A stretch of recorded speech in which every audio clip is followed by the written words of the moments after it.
Development Organization, the UNIDO, the Energy and Water SETA, Education Training Authority, the EWSETA, and as well as the Collaborative Labeling Standards and Programs, the CLASPs. I think that was also mentioned by the CEO. So we deeply appreciate, they say getting on top, it's easy, but staying there. SANED, I'm also proud to announce that SANED has achieved its third consecutive clean audit for the financial year 23-24. This clean audit opinion issued by the Auditor General of South Africa, I think further solidifies the SANED credibility and commitment to the highest standard of governance. I think for the period under review, the stakeholders, government, industry, that we think will actually take this country forward. So again, the reason that I came here, sources and energy, the reading of the complexities within the energy sector are instrumental in guiding our country towards sustainable solutions. Without further delay, ladies and gentlemen, it is my privilege and the honor to welcome to the stage DDG, Mr. Thabo Kekane, to deliver his keynote address. Thank you very much.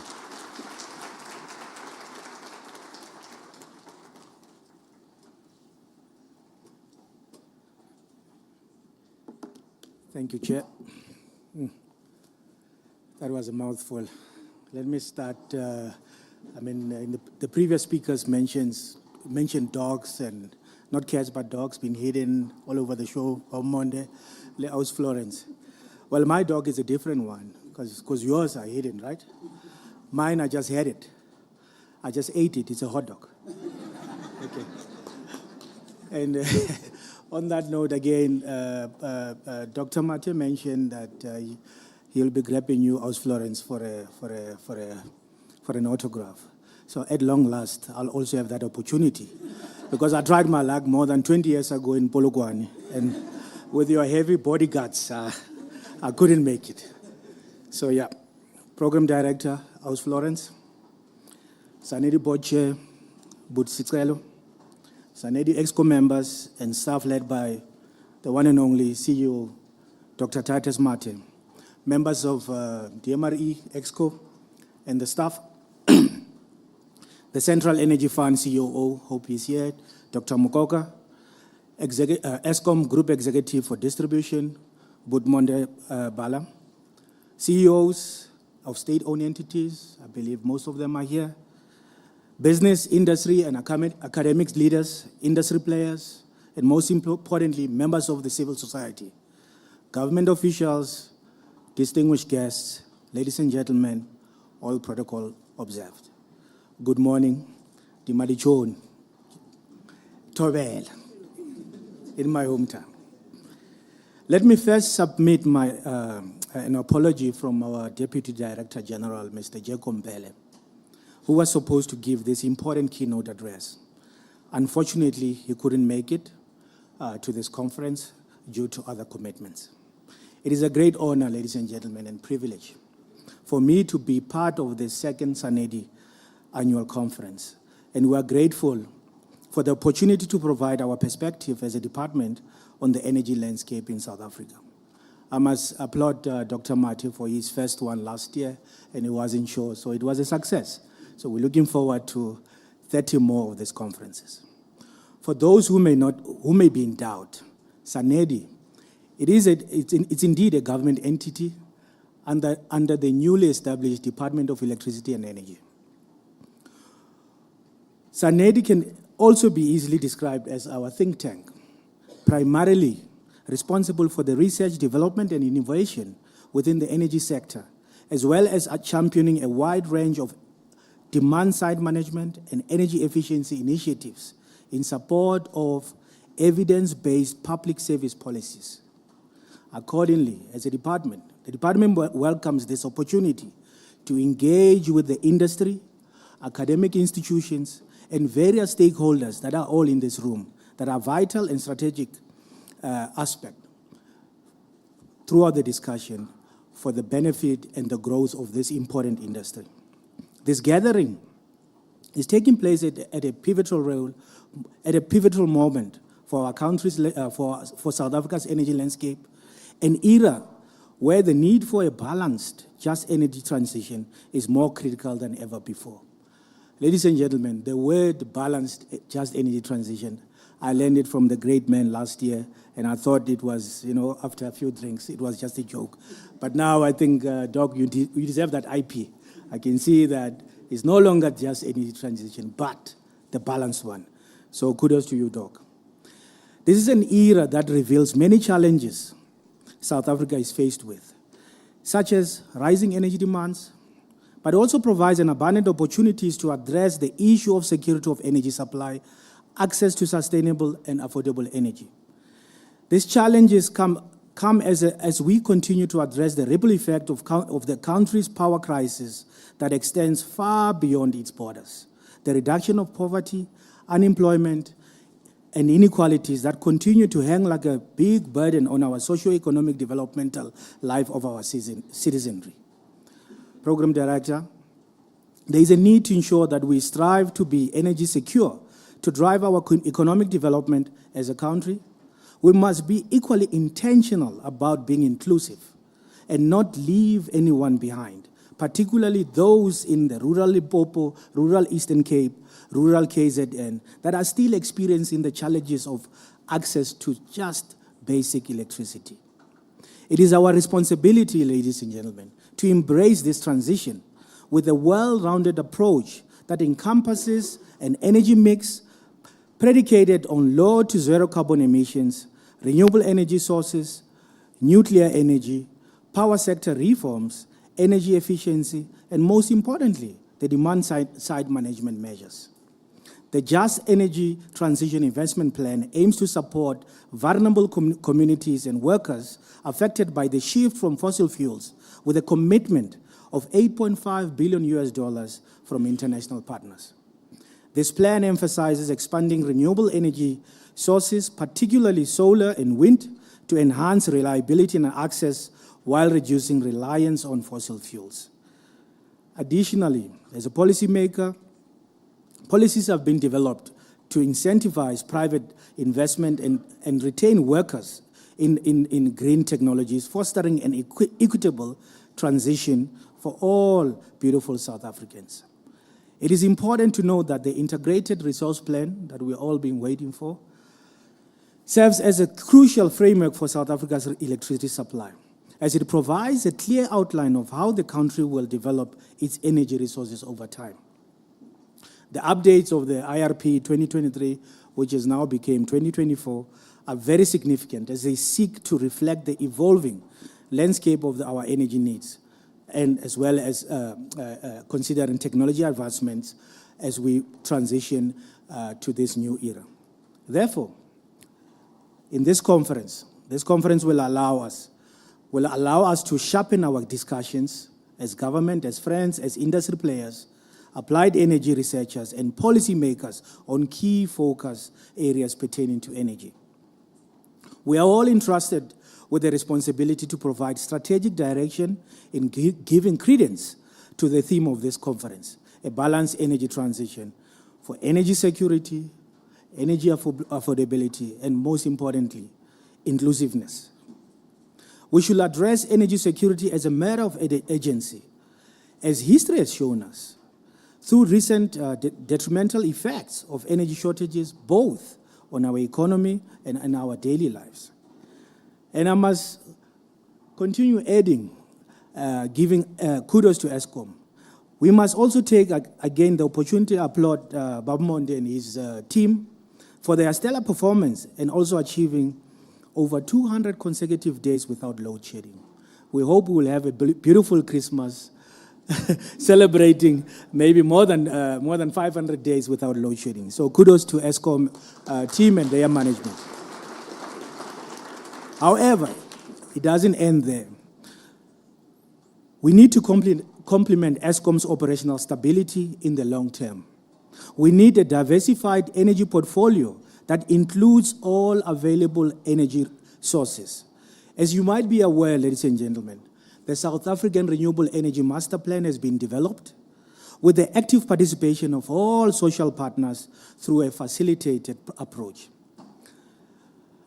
The plan, in short, is called SAREM, requires a process to unlock the renewable energy market and reach a generation capacity that not only meets our demand but also mitigates the risk associated with over-reliance on a single source of energy.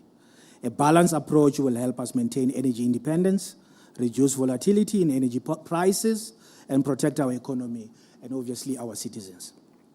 Ladies and gentlemen, you'll agree with me that the recently gazetted Electricity Regulation Amendment Act, in short, the ERA Act, set out far-reaching reforms of the country's electricity sector and will establish a more coherent and effective regulatory environment for the electricity sector to promote a much-needed, competitive, and efficient market.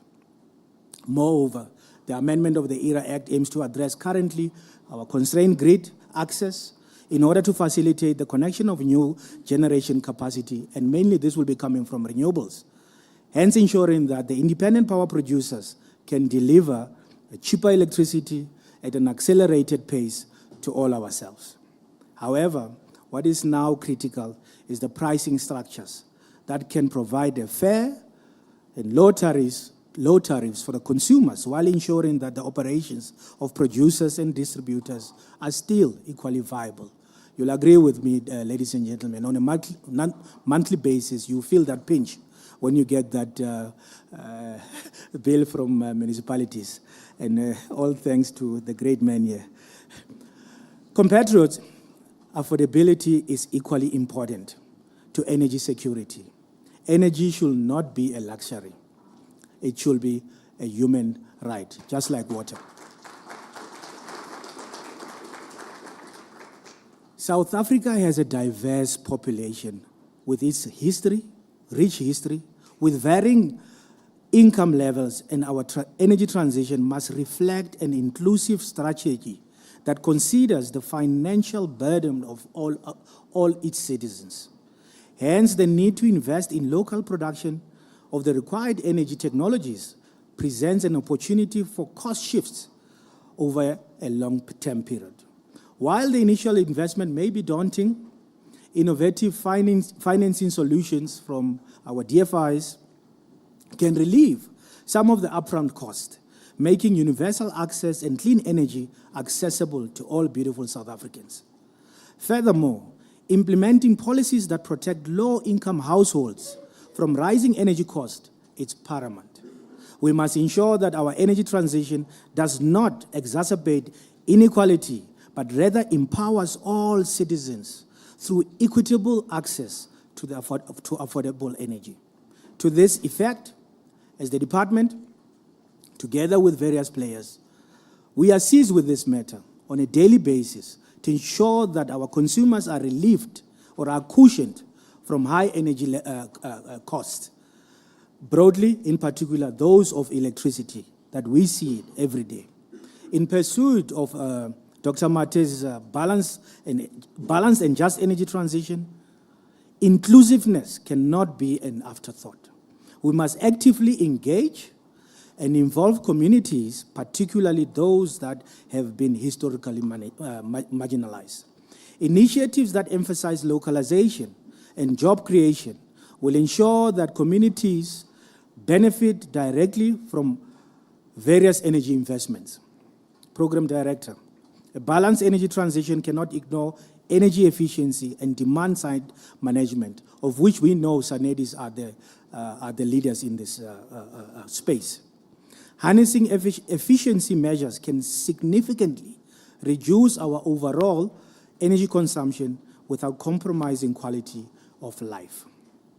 As the department, we're in the process of reviewing the post-2015 National Energy Efficiency Strategy in line with the new energy policy and climate change developments between now for the next 10 years. In further demonstrating our efforts of energy efficiency and more particular on demand-side management, I will just like to share with you some of the programs that we are doing with, obviously, with SANEDI. Such programs include the Energy Efficiency Appliance Labeling Program. You might have seen it mainly on retails, at Macro, at other stores. If you look at appliances, maybe the fridge, the door, you'll see different colors, and it will state how efficient it is. We urge all the people to go to those that shows that this is highly efficient. Yes, initially the price might be a little bit high, but in long term, it's a good quality product to have, and it will save you that exorbitant electricity monthly bills that you have to pay. The second one that is also important, and you see it in our daily lives, as you drive around the streets, you will see that over time we've been replacing street lights, the normal bulky street lights, but with flat LED lights. That is another program that the department has been running with the help of SANEDI. The last one, the energy performance certificate in buildings. We are running a program whereby we are rating buildings. Every single buildings, I think this is much more popular with hotels. You'll hear, or corporate buildings, you'll hear that this building, it's a green rated building, the Discovery building, some of corporate headquarters, including SANEDI building. So as we walk through many buildings, including Eskom, we need to find out what rating is Eskom.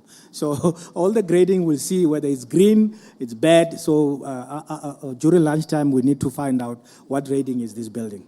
Hopefully, Budmond, your building is green. Therefore, under the stewardship of our CEO, Dr. Mate SANEDI, we believe that SANEDI must be in the forefront in directing us towards identifying all the measures that could help the country to deal with our electricity crisis in short, medium, and long term.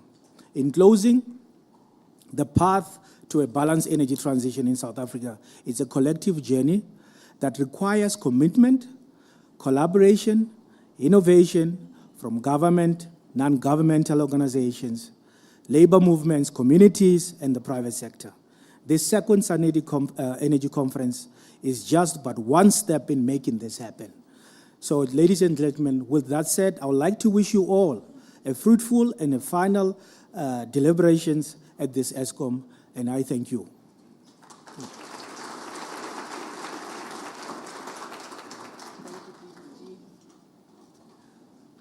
Ladies and gentlemen, can we please give a warm welcome to the young people from Mpeti Matlati School who are coming to entertain us with a song or two.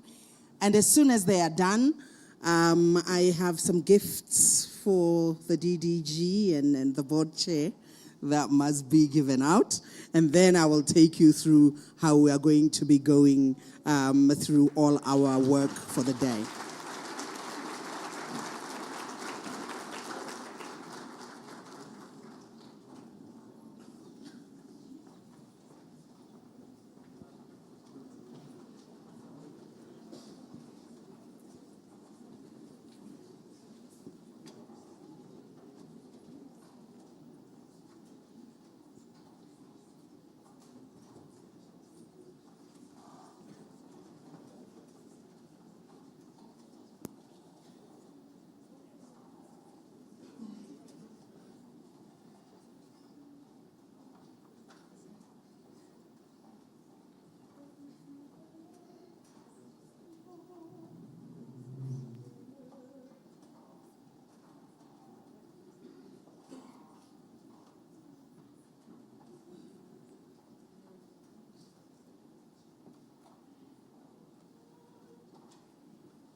I think at this point we all know the song. We should all be going, ah, Sanedi.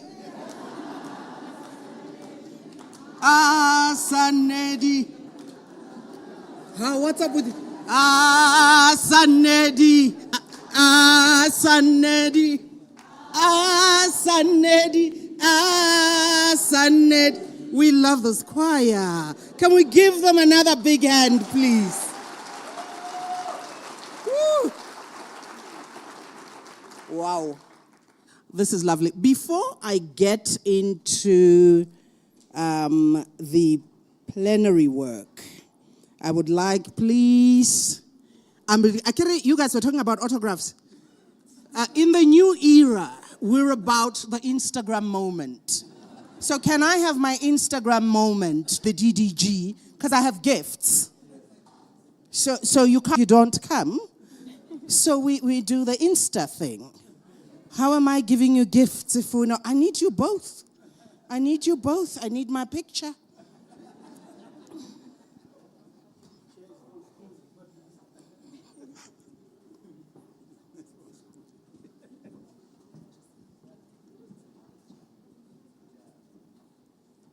You see, I was instructed, give them the gifts and then take a picture.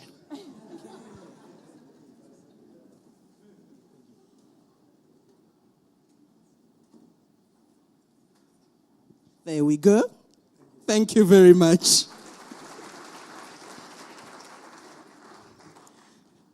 Okay, so now as we move on to the next part, I promise you I will be releasing you for tea after this first part. And then when I do release you for tea, I want to encourage you to walk around and see our beautiful exhibitions, not just the ones around reception. If you walk a little bit further, you will find that we've got really amazing stakeholders that are exhibiting here today, people you will be able to meet up with during that nice networking later. Yes. I was told something about a drink with an umbrella. In my case, ke orus. So this is how we're going to do this. My moderator for the first panel discussion is going to be my brother, Professor Samson Mampwedi, the Sanedi head of DSI Energy Secretariat.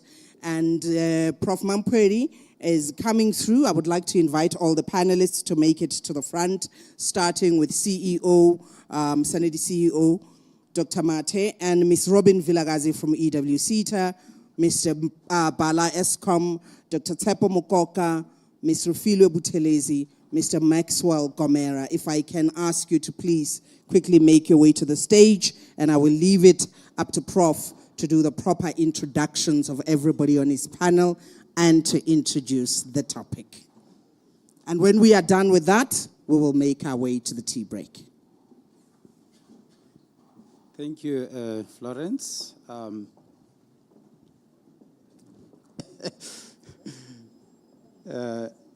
thought I was more famous in the energy space than Florence. But now I see who is more famous. So I didn't even know that the CEO goes with autographs. And he never asked me for an autograph. Every time I'm the one who goes to him asking for his autograph when I want to spend Sanedi money. And it's the most important autograph ever. Okay. So I'm the custodian of the time in this conference. So my panel is under pressure when it comes to time.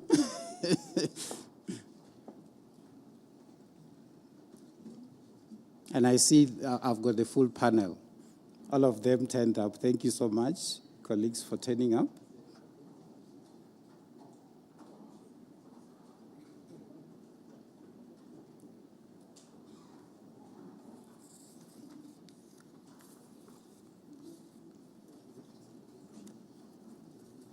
I can take that because I'll sit at the end. I'll sit afterwards. You can put it there. Oh, okay. Oh, I can take this, yeah. Thanks.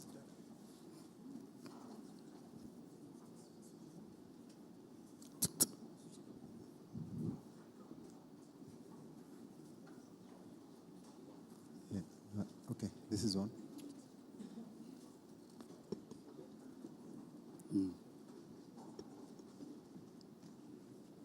All right. Now, thanks, Program Director. I'm going to stand on the protocols that have been observed before. I always say I'm an academic, you know. I'm still an academic. And I always say in academics, we don't observe protocols because while you are busy observing protocols, the Chinese are printing prototypes.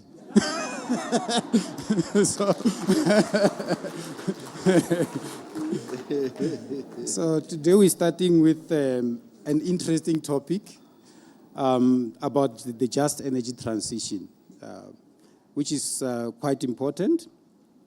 So energy transition is a topical issue, you know, around the globe.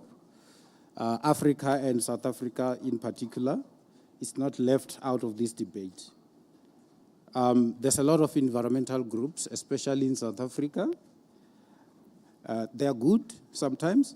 Sometimes they stop us from doing other good things. And they would like us to move as quickly as possible, like tomorrow we must transition, which is not possible. So government has got commitments when it comes to the just energy transition. And the commitment is for net zero by 2050.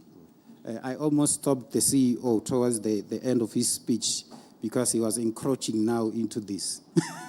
I almost said, no, wait, you will have the time.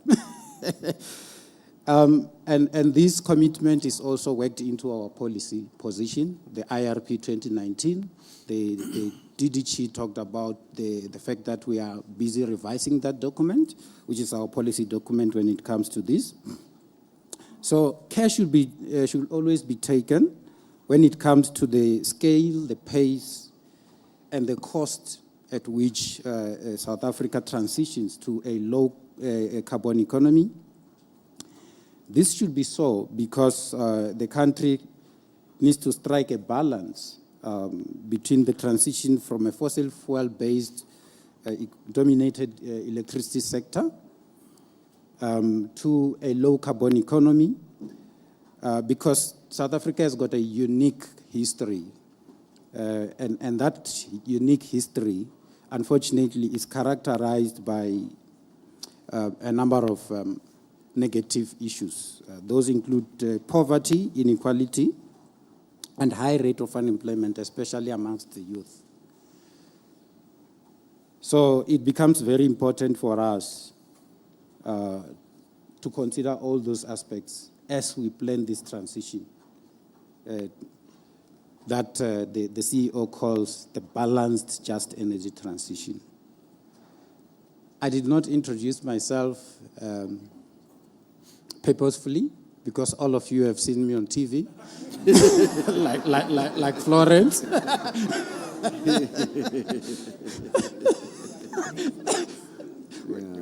And Florence said we haven't had load shedding for more than 200 days, so she has not seen me on TV. My name is Samson Mampieli. I'm the head of the Department of Science and Innovation, Energy Secretariat at the South African National Energy Development Institute. I run the Energy Research Development and Innovation Program on behalf of the department. The department has been acknowledged also for supporting this particular event. I'm going to ask my panel members, I'm going to give you 3 minutes each. Remember, I'm the custodian of the time in this conference. So when I say 3 minutes, it's 3 minutes. And I'll start with the CEO, and then I'll come this way. You introduce yourself, and then you tell us your organization's role in just energy transition in South Africa. Over to you, CEO. Thank you, Prof. I'm told that this thing is working, but I can't hear myself, so I hope I'm audible. You are. My name is Titus Mate. I'm the CEO of Sanedi. Many years, and I've got many scars in the energy sector. So I'm now making a contribution at Sanedi. Sanedi as an organization, I think the choir that was here even reiterated that. We're really about promoting sustainable technologies for the country. We're focusing on the energy sector, the entire energy sector, by the way. It's not just electricity. The generation side, the supply side, as well as the transport sector, and also the mining. And then most importantly is the energy efficiency and demand side management, which everyone calls it a low-hanging fruit. And yet, as a country, we have not embraced and we have not implemented what other countries have done to gain benefits from the energy efficiency initiative. We're doing a lot of work also supporting the government on a number of global initiatives. On the COP20, we're involved. On the G20, we're involved. On the BRICS aspect, we're involved. So yeah, that's Sanedi in a nutshell. I'm saving you time, Prof. Thank you. Thank you so much. You did very, very well there. You set the bar very high. Mr. Bala? Yeah, no, thank you. I also can hear myself. You are audible. I thought the CEO was going to have some slogan of some bank about saving time. Yeah, my name is Mondebala. I am the head of distribution in Eskom. So being in distribution, we are the customer-facing people of Eskom, number one. Number two, we are the collectors of Eskom revenue. So we actually have to make sure that this entity called Eskom stays afloat by making sure that we collect. What is more important is that we touch the lives within the South African context. We started with the electrification program back in the early 90s, where the penetration of electricity was sitting just above 50%. 25 years down the line, we are sitting at a point where we are almost at 95% in terms of universal access. There's still a bit of work to do between ourselves and the department. Have got a bit of work to do to make sure that we reach the 100%. But in doing so, whilst we may have made strides in the accessibility, issues of availability, issues of affordability become key. So also making sure that we leave nobody behind. So the whole justness of the just energy transition implies that we leave nobody behind. We do not want to be seen to be the people that have widened the energy poverty. So whilst we do what we do, we also need to make sure that affordability is central to what we need to do. Thank you very much. You did very well as well. I save you time. Yes, thank you. Yes. Thank you very much. I'm not on TV, but I can sense I have a Netflix moment coming. Yeah. I'm a father of 3. I have 2 girls and 1 boy. I watched with my daughter the streets of Nairobi erupting a month ago. She asked me, "Is this all there is for us?" And I said, "No. This is the beginning of a story that you and I must write. And that story is not unique to Kenya.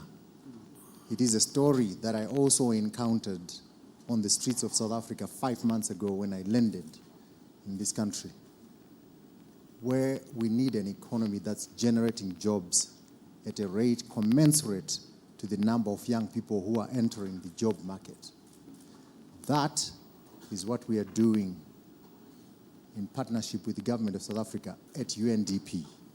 I work for the United Nations Development Program, and I'm the country representative, but we also run across the African continent, the Africa Sustainable Finance Hub, because the transition that we'll talk about today is not cost neutral.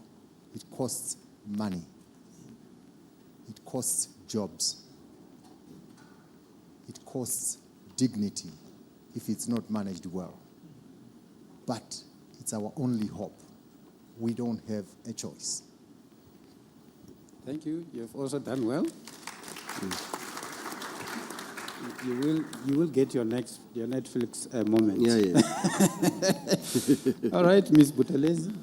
Thank you. Am I audible? Yes. Thank you very much. My name is Refilwe Buthelezi, and I am the president of the Engineering Council of South Africa. I must say, I'm very happy that this event is held here, Dr. Mate, because this is where I started my career.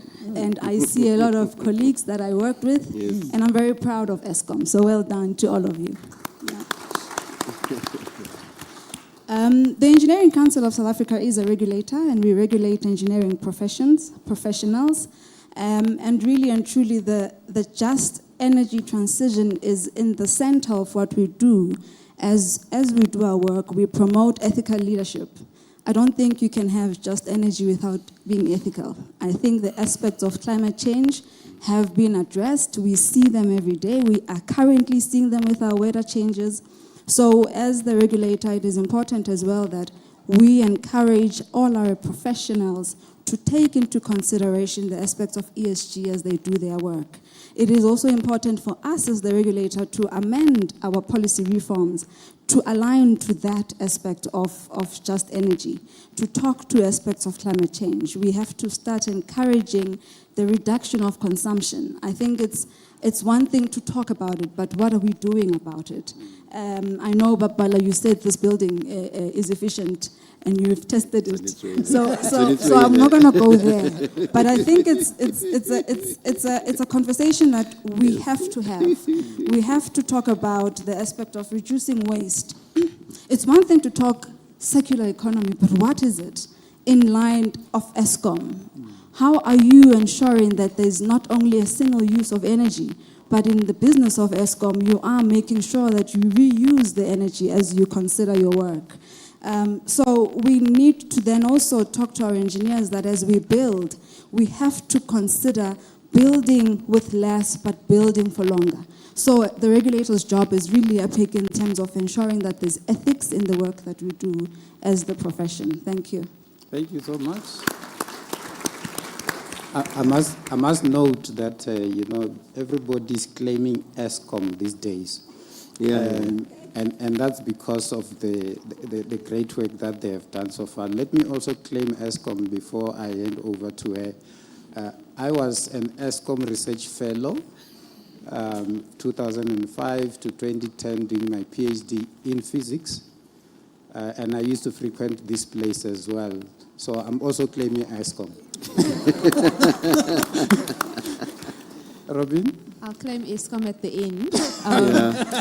My name is Robin Vilagazi. I am from the Energy and Water SETA. SETAs are Sector Education and Training Authorities. There are 21 of us who serve different industries across the economy, and we report to the Department of Higher Education and Training. Our work is twofold. First of all, to determine at a national strategic level the energy and water skills demands of the country for today and in the future. And then secondly, at a national and strategic level, to craft responses to that demand. And in my role as Skills Delivery Executive, that's the portfolio that I'm responsible for. In that role, we've got a few hundred programs at any point in time. At this point in time, I believe it should be just under 300 programs, skills development programs running across the country that responds to mostly unemployed youth, but also capacitating the employed in the workforce, in the existing workforce, to maintain their credibility and the ability to do their work. In doing that, we employ a partnership model. So now I'm going to claim a few of the partners. It was nice to see. Everyone on the stage are our partners, and there are many more in the room. With EXA, we are involved in the professionalization of engineering candidates. I know at the moment we've supported, I want to say, a few hundred engineers in their professionalization journey. We've got a focus on women and, of course, on the energy and water sector. With UNDP, We do amazing work across 4 provinces involving TFEC colleges to ensure that they are prepared for the energy transition and that they have been preparing for the energy transition. We began our work in Mpumalanga about 2 years ago, and we're now moving on to close to, I want to say, between 300 and 400 learners who have benefited from those programs. With Eskom, tons of work every year, and we have just received your latest proposals for a few hundred unemployed learners that will be going through the Eskom Academy of Learning. And I've also asked that we start to look at the employed workforce in Eskom, also with that continuous professional development. And with Sanedi, a number of different programs, mentorship in the hydrogen economy, interns to get them into the energy sector. And yeah, we've done a few cohorts of those as well. I think I might be missing one that doesn't come to mind at the moment. And that's an example, a snapshot of the work that we do. Thank you so much.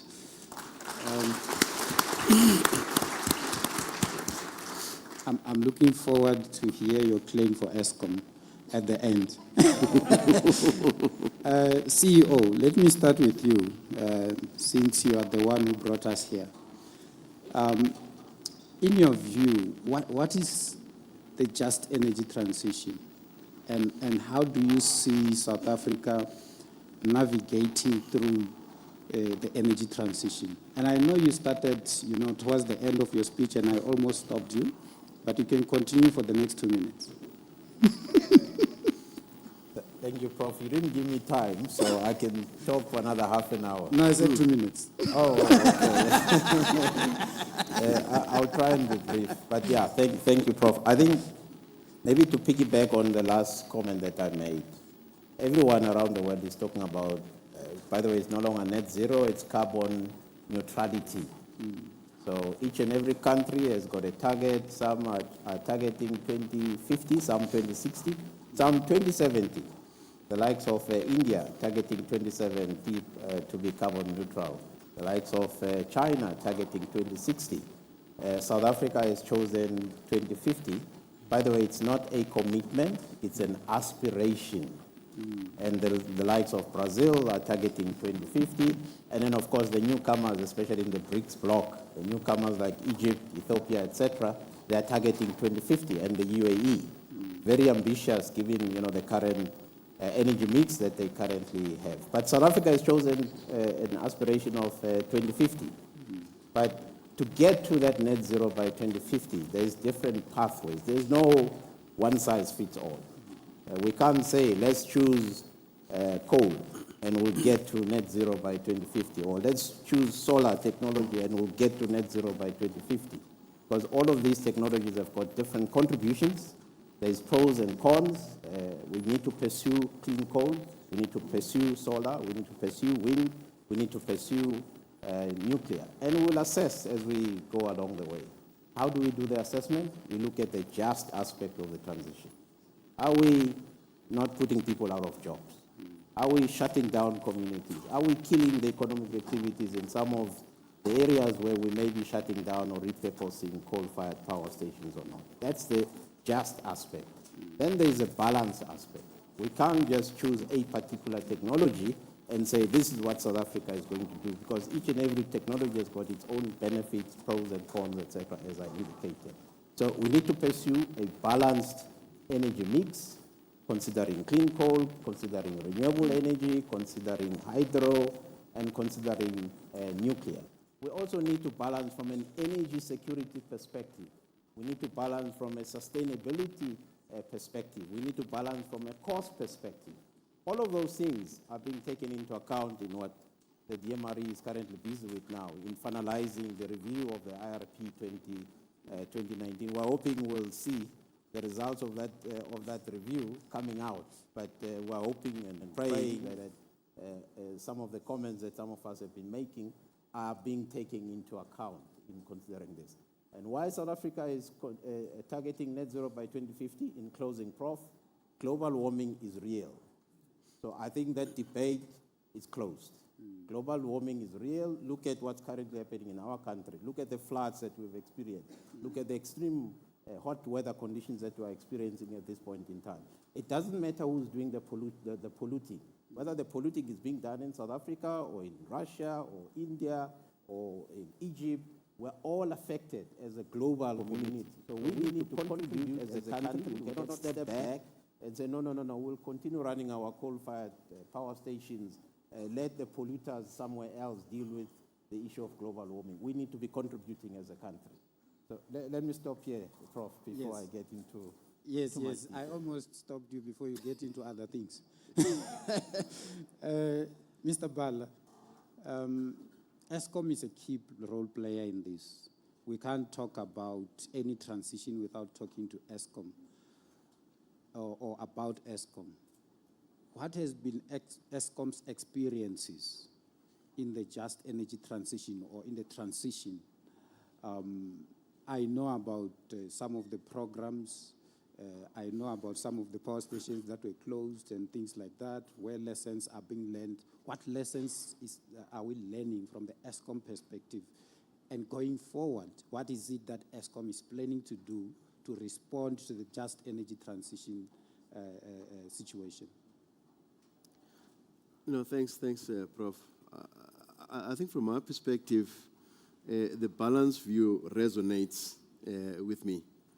We are living through an experience of Komati, wherein we took decisions without understanding the full impact of the decisions that we're taking.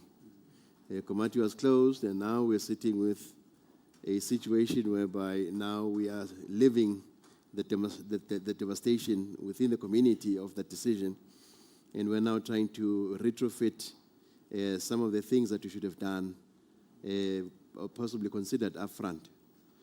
For me, that is an important lesson for how we ought to execute the just energy transition.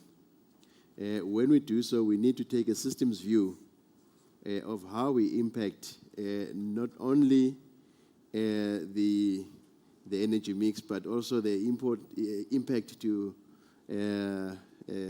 communities. We need to factor in the socioeconomic impact of the decisions that we make.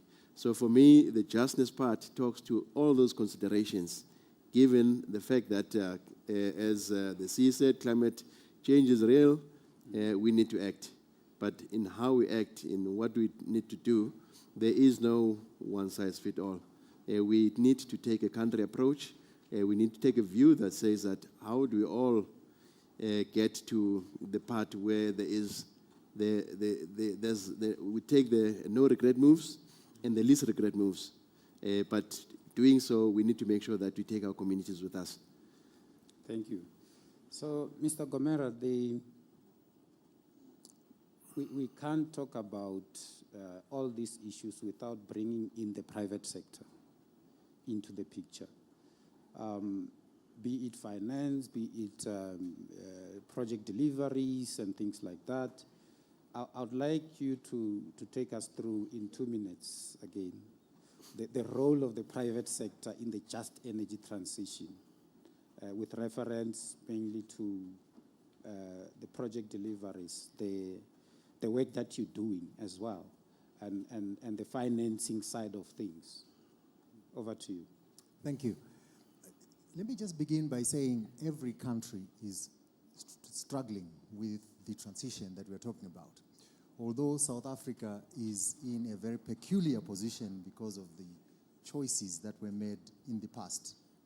And I liked the words that you used, CEO, that it's about balancing. And we are trying to find a pathway that balances 4 aspects. And those 4 aspects are work, jobs, to protect jobs, to create wealth for South Africans, to ensure a healthier population, and to have a dignified society. Energy is at the center of that, and how we deliver it in a way. Now, there are 4 constituencies. The first one is the private sector, not in any order of priority. We've spoken to many in the private sector about the transition, and what has been a pleasant surprise is that all of them agree that the net zero target or the carbon neutrality target is the right one. And no one is arguing that it's not the right one. But they will raise two issues. We are already invested in the current technology. What are we going to do with the assets that are already encumbered in the current energy mix?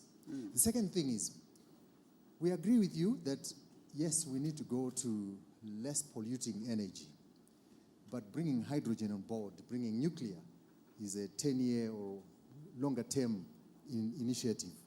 So between now and 10 years, where are we going to get the patient capital to invest in doing so? Now for us, this is a de-risking problem. And we are now working with private sector, not just on de-risking the finance, including on non-traditional sources like Old Mutual, who are holding some of your pension funds. And we're saying to them, this is the place where to invest for the future. But we are also working with technology firms, because this technology is not freely available everywhere. And we're saying, you know what, how is Africa expected to make the transition if the technology is not made available? So all of those things we are dealing with the private sector. Thank you. Ms. Buthelezi, in your view, is South Africa lagging behind in terms of the just energy transition compared to other countries? I know CEO touched a little bit around what's happening elsewhere, but what's your view on that? And if we are lagging behind, what do you think needs to be done to fast track the transition? I do believe that, we do have historical background, you've mentioned. And due to that and our current situation, one would say, yes, we are lagging behind when it comes to the transition. If you look at the center in terms of our jobs in South Africa, we have mining, right, that provides a lot of jobs within the space. South Africa has also been coal dependent in terms of the generation of our energy mix. And we've invested a lot in that. And we are still yet to actually get value delivery from that investment.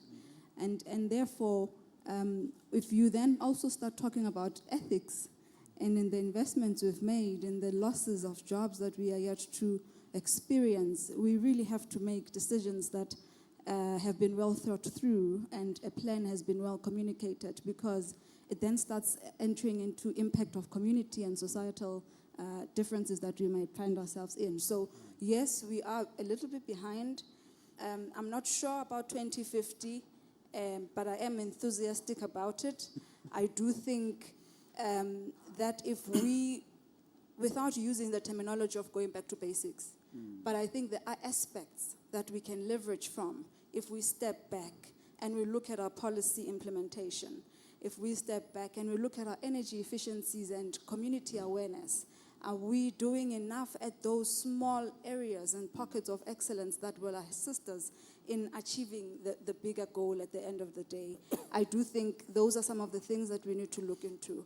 We need to look into our education, our pipelining. There are a lot of technical schools in South Africa.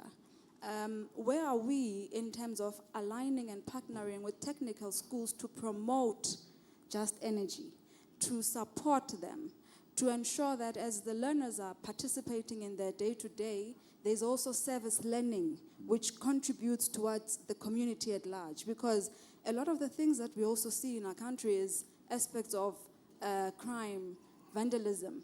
If we then take communities, hold hands with them, show the impact, positive impact that they will feel, that they will experience through their learners at the technical schools that are in their areas, I think we are then trying to say we are collaborating and partnering with the communities. We have to start talking SDG goals. Is it just a myth? Is it just something we talk about? What's our target? Where are we? When you walk into a community, does everybody understand what we are talking about? So without necessarily also going into the policy space and having reliance in our departments, I do think there's a lot that we can do in this room. I'm not sure if I'm still audible. Yes. I do believe that there is a lot that I can do from a regulatory point of view. The programs that are accredited do they talk to sustainability? Are we talking the same language as we appoint? When you induct your engineers, Eskom, are you also including sustainability in the program? So we need to start looking at a lot of that work in terms of preparation for the 2050 targets that we have. Energy efficiency is one.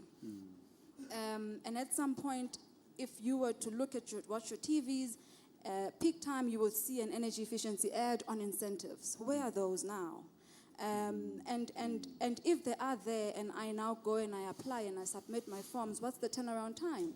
Do I wait 6 months if I'm a person from the society trying to do good, or am I going to get a response in 3 weeks or in 3 days? So efficiencies within our own operating systems also need to improve if you want to get positive feedback from the society. Otherwise, you frustrate someone who wants to do good, they might as well go back and say you're not helping. So we need to also look at those to say we are also encouraging and equipped to ensure that people who come and want to do good are also provided the service that they have to obtain. I'll stop there for now. I see you are looking at me with a funny eye. Yes, I almost put my pen here to say, hey, when I do this, I'm saying stop, please. Yes, thank you. Robin, from the EWCTA point of view, are we ready as a country on the skills side of things? And after you've made your inputs, I would also like to hear from Mr. Bala in terms of the skills at Eskom, because that has been something that has been a big issue when we had load shedding then. Thank God we don't have load shedding anymore.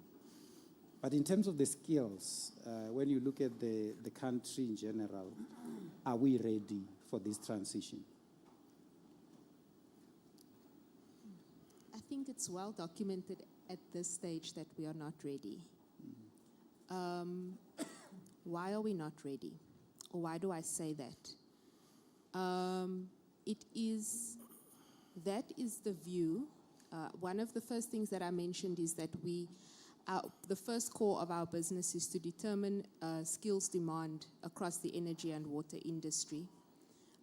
What is interesting is that we've got a number of mechanisms to do that, and one of them is regulatory, whereby companies that are registered to the EWCTA on an annual basis submit to us information about the skills needs, the vacancies that they find hard to fill, the occupations in demand.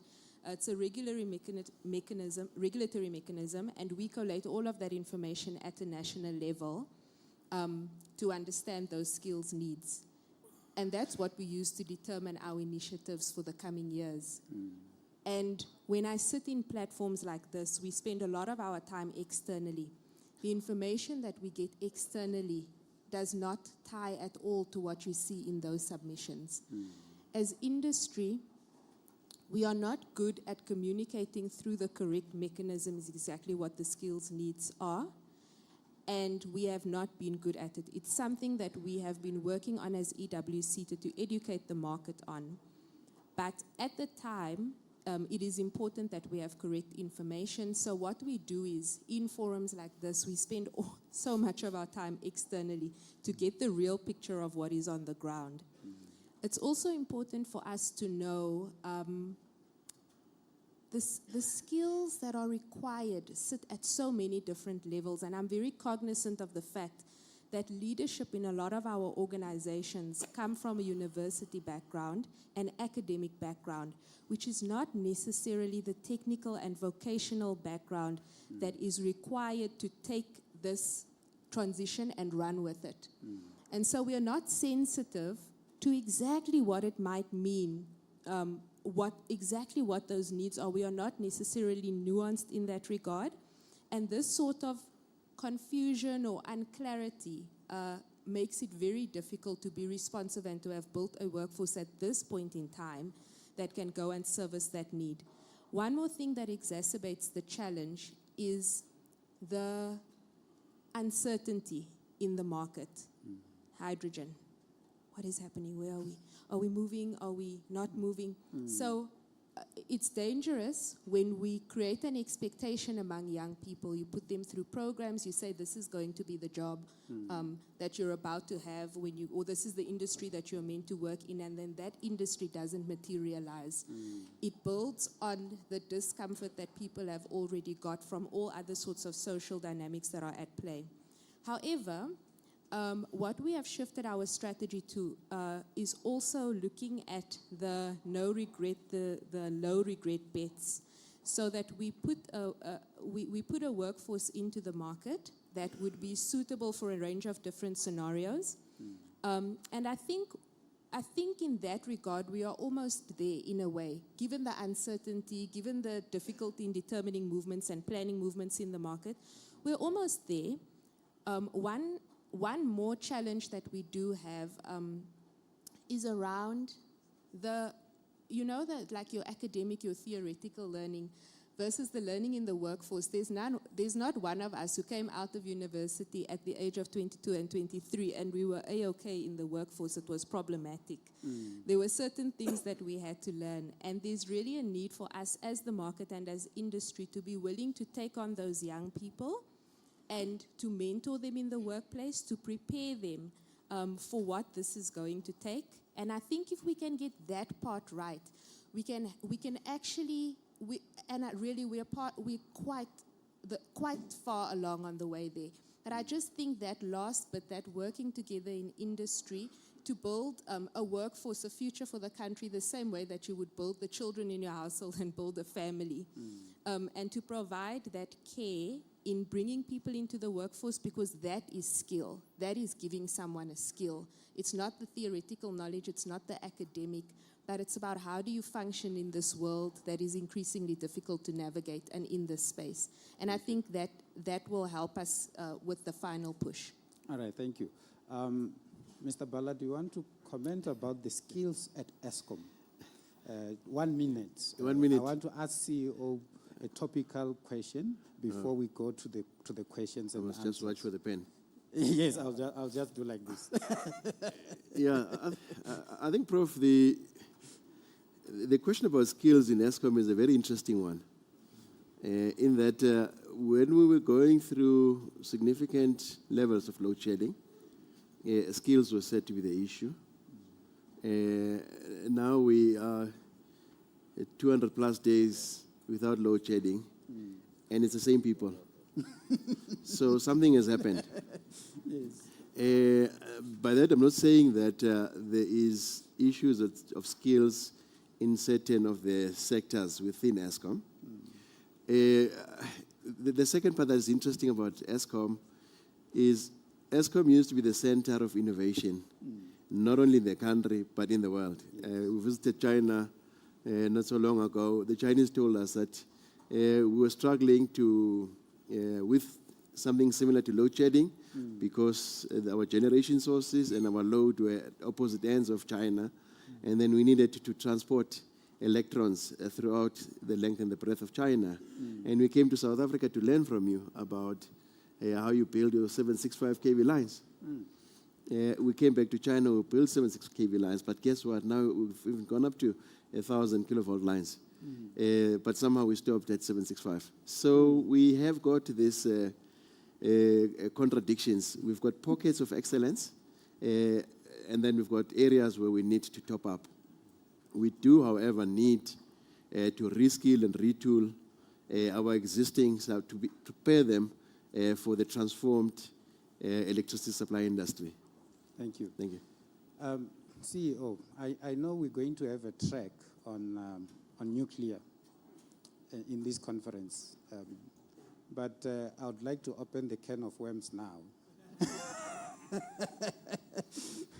You talked about the fact that the transition is going to involve various technologies. You mentioned renewables and other things. You didn't mention nuclear. In your view, what is the role of nuclear energy in the transition? Can nuclear save jobs? Thank you, Prof. How much time I've got? You've got 2 minutes. Yeah, let me start with the obvious. I'll try and be brief. It is now well accepted that nuclear is a part of the family of clean energy solutions. So that's given. So that debate, the cost issues, that's a separate issue, the safety issues, but it's part of that. So it's if you want to pursue clean energy for the country, you have to consider nuclear. But there is another twist for the South African situation. We have now learned that by 2030, 2032, somewhere thereabout, we are going to be losing 8 gigawatts of base load electricity. 8 gigawatts. In fact, it may start happening early. It may, because as you shut down, but by 2030, 2032, thereabout, we are going to lose 8 gigawatts of base load electricity. What are you going to replace it with? There's a number of options, solar and storage. But we know that storage is very expensive. Large-scale storage, we can't afford it.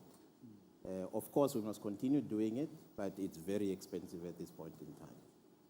Hydro, which is another very cheap storage solution, it takes time to build hydro-powered power stations, 10 to 15 years before you can start generating. Clean coal, we know that it's a challenge from a funding point of view, and some of the technologies for clean coal, including carbon capture, storage, carbon capture, and utilization, are still in a research and demonstration stage. They are not yet commercially available. So you are only left with one solution. It's nuclear. However, we have to make decisions now because it also takes time, anything between 5 to 7 years or even 10 years, to actually build a capacity for nuclear. And when you decide as a country to pursue nuclear, you can't do it in bits and you have to do it large so that you can incubate local manufacturing, skills developments that we were talking about. So in my mind, if you really want to go nuclear, you must go big.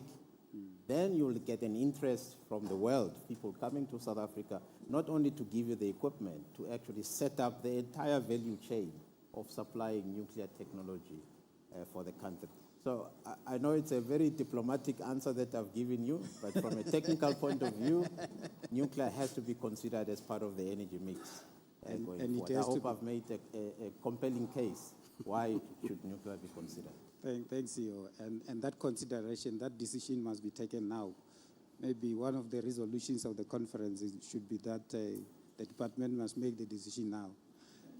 I'm going to open for questions. Just one round, Florence, if you allow me. I know there are people who are burning with questions here. Do we have the roving mics? All right. I see there's one hand there. Another one here. It looks like the panel has done very well. Not many questions. Oh, there's another one there. Oh, another one there. All right, let's start there. Hi, let's go in that order. My name is Khaukhelo Modise. I'm from Tshwane University of Technology. Just few questions for my panelists. Actually, Prof, can I ask that, is that chair, was it supposed to be for mining industry?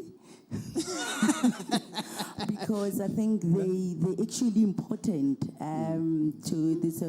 They're supposed to be actually here because most of the people that are involved with this just energy transition, it's actually employees from there. I've got a question for the Sanedi CEO. You indicated that global warming is real. What is Sanedi doing about, in terms of awareness, especially in the rural areas? Because one of the things, I don't think that the Makoko in Limpopo understand what a global warming is. What is Sanedi doing about that? And then secondly, to Eskom, The committee, you indicated that it was a lesson, but now do you have a plan in terms of outskilling? Because I think outskilling is very, very vital, especially for the mining industry. Yeah, I think those are my questions. Thank you. All right, let's take the other ones. I recognize the hand somewhere here. Was it here? Okay, let's go. Thank you very much for the privilege. My name is Kabulo Loji from the Durban University of Technology. My first question will be to the Eskom representative. And I think he mentioned something we're struggling to explain to our student or the community particularly concerning load shedding stopping all of a sudden. Can you tell us what really happened?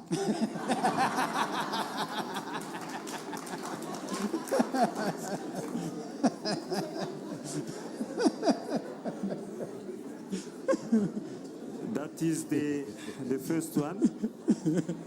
The second one, the second one is actually for all panelists, whoever want to answer. We are all driving and we hear always about the energy price, price of petrol. Today it's increasing, tomorrow it's decreasing. But what we know in reality is that when it decreases with 2 rand, it will increase with 5 rand after some time. Honestly, do you think, we're talking affordability, do you think the electricity price will decrease? If yes, when do you think one day we will hear the news that the energy is decreased? And if it will decrease for an estimate of how many percent? Very direct. The third question is that I noticed, actually we all know, that Africa has got a lot of potential in hydro.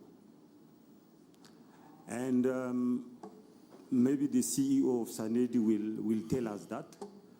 Between building a hydro station that will take 15 years to procure sustainability and to build the nuclear for 7 years, I don't think when we're looking at a long-time goal, we should exclude that. I'm sure that hydro energy is a huge potential to obtain that balance we're talking about.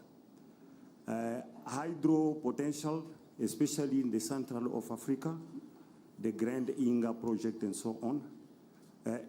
All in all, Africa can produce potentially 1.7 around there terawatt hours per year. Why are we following, I will call it the madness of copying what is happening somewhere else?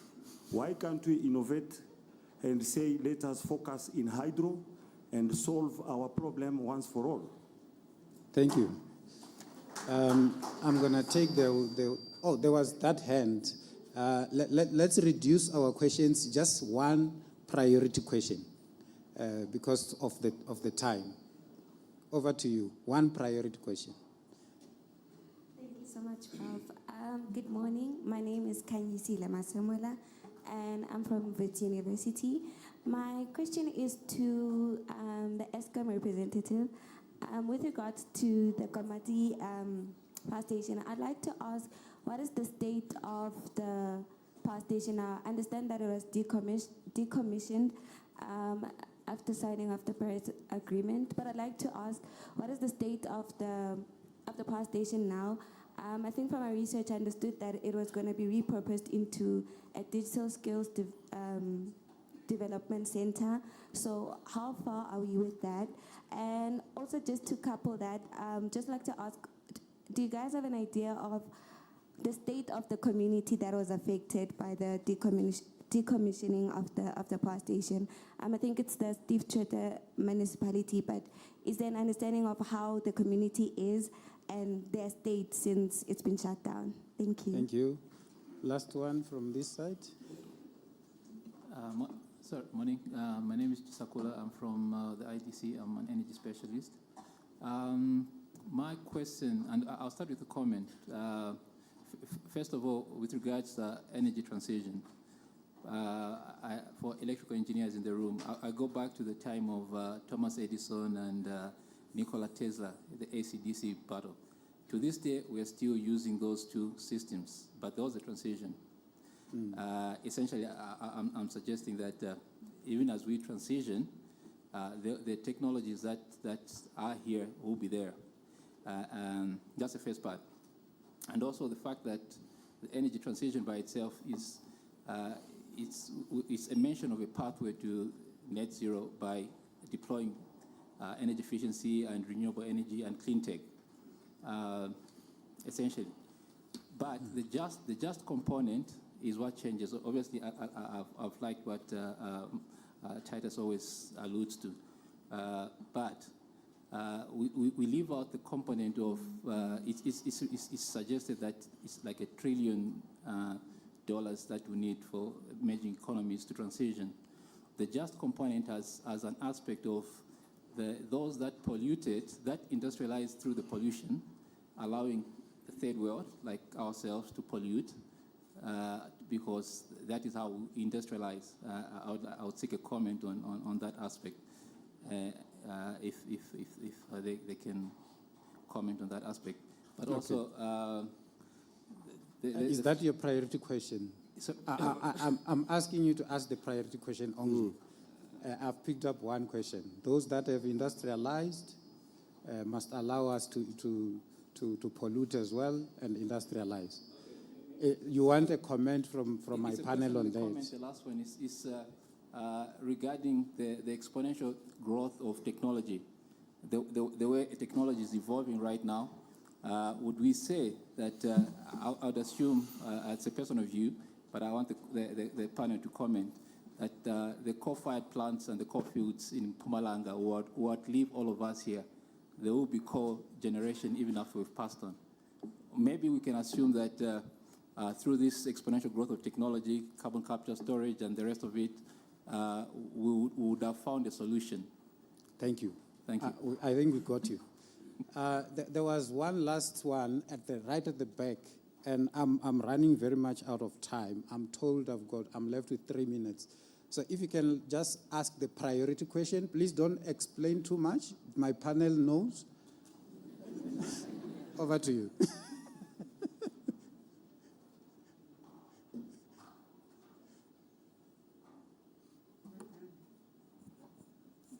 There's no working microphone around there.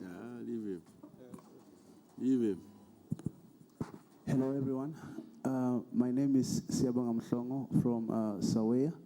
I have only one question for Mrs. Vilagazi.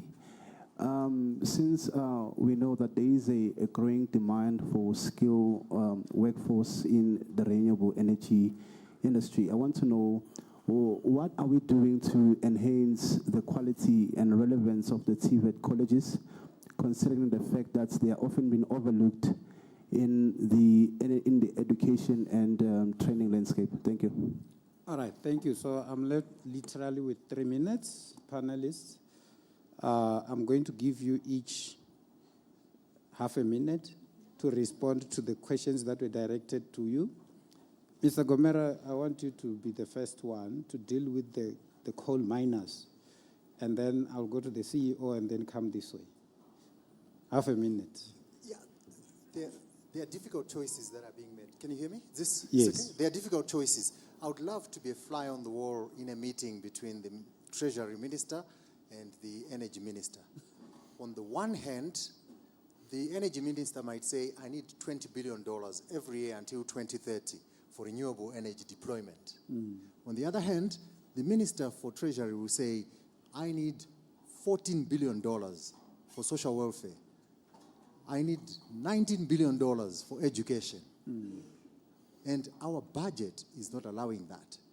Yet, therein lies our opportunity. In a study that we did a few weeks ago around coal mining communities, we found over 60% reported that they've had a respiratory disease of one form or the other. What price can you put on a human's life? This transition has to happen.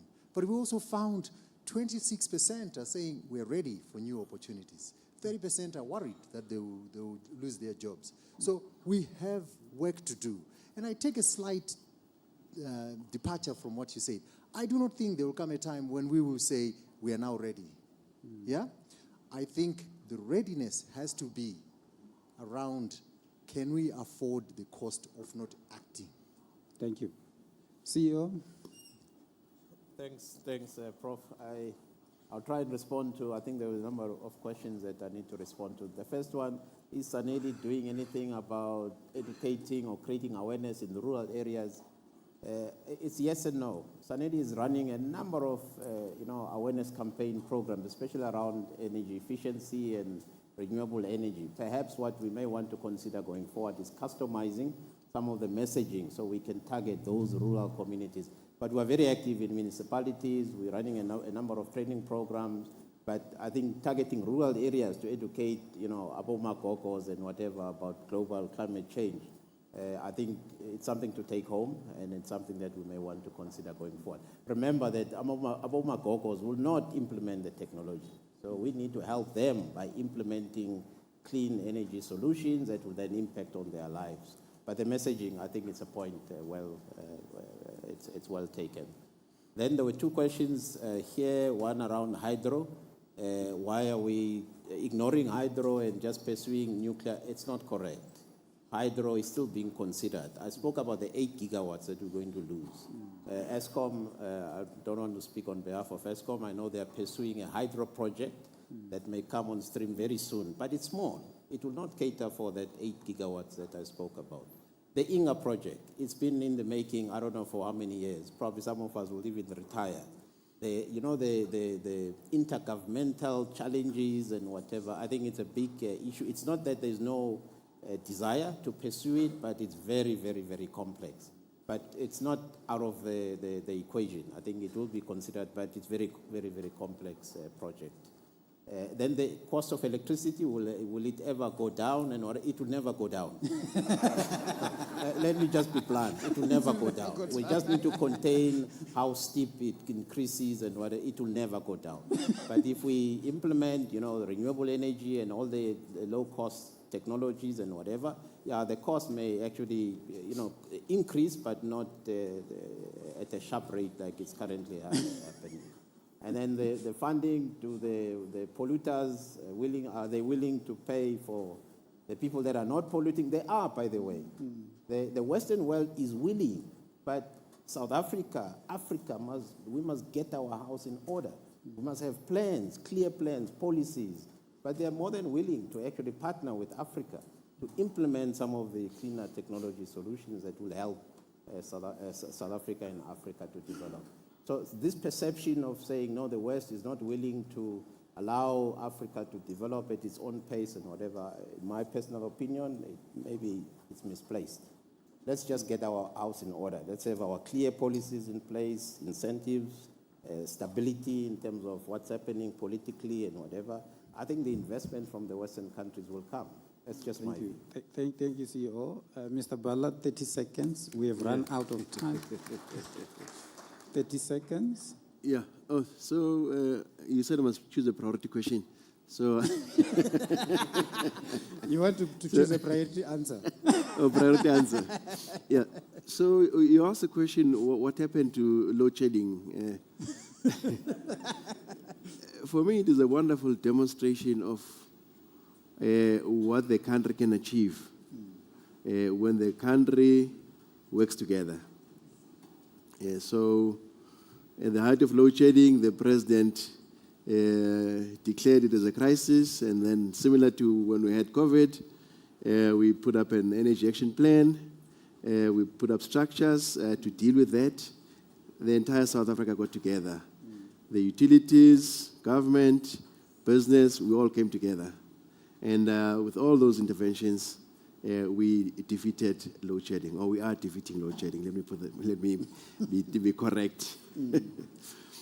So that really what happens. So I think what needs to happen now is the country again needs to come together to say the issue is energy security going into the future.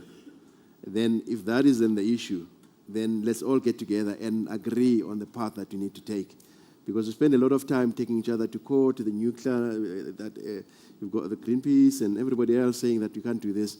So, but if as a country, we've got a vision, a country vision, and then we pursue.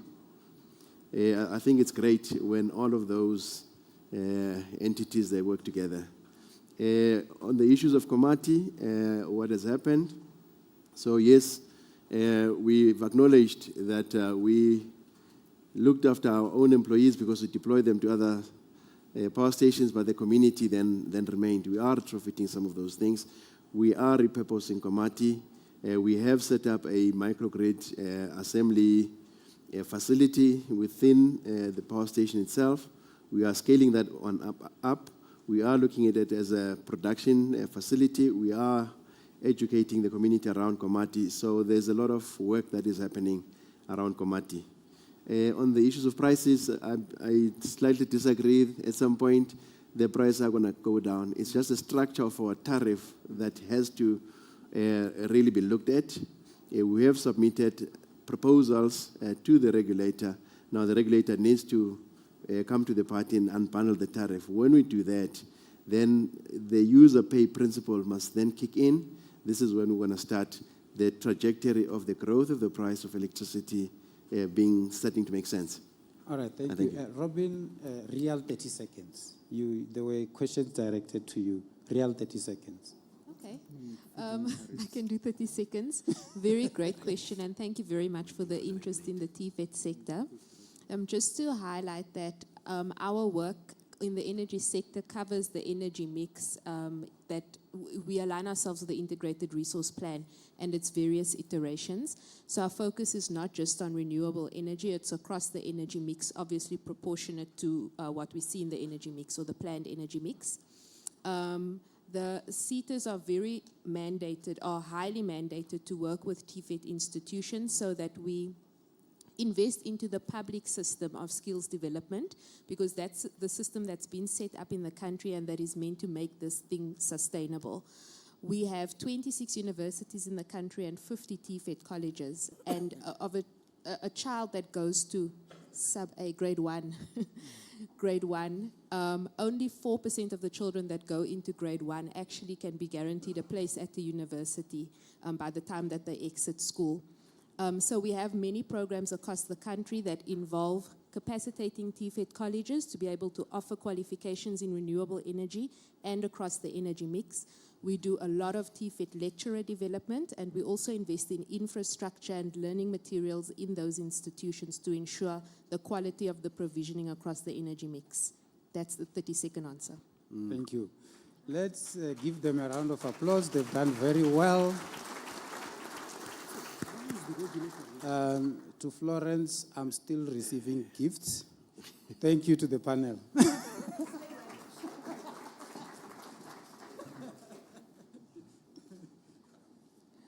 You see, and the gifts seem to be coming. I'm not sure if I have one for you there, but I'm going to ask the lady to let you distribute your gifts, because this is your turn to take pictures, the famous energy professor that you are. So, yes, I'll give you your one, but you can then distribute the pictures, the gifts. Thank you so much to the panelists. Thank you to the audience for the amazing questions. We are going to take a break and go to tea. And I am going to apologize again because everything is working quite a little bit late. But what is going to happen is that when we come back after the break, we'll split this audience into two. Some of you have registered for the UNIDO track of the conference.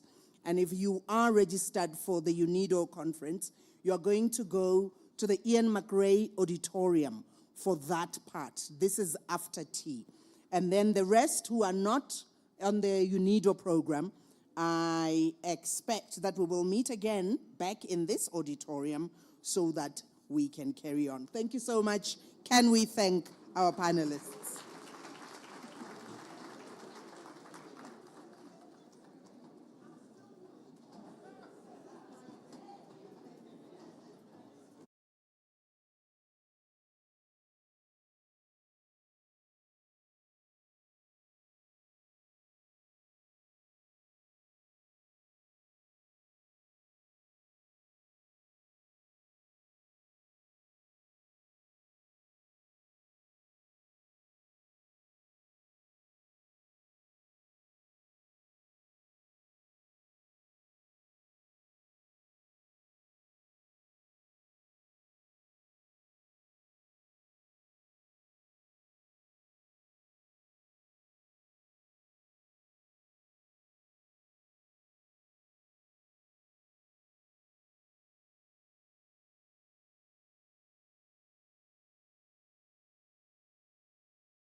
to make their way to their chairs so that when everybody's settled, we're ready to strike.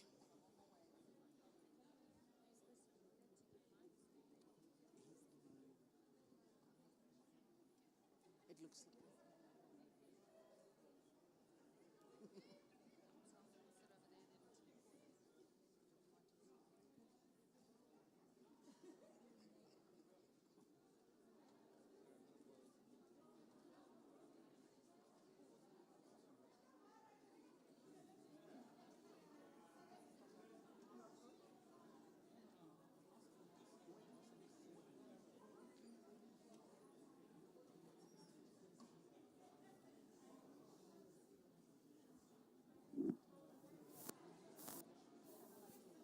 Here, two. Here, two.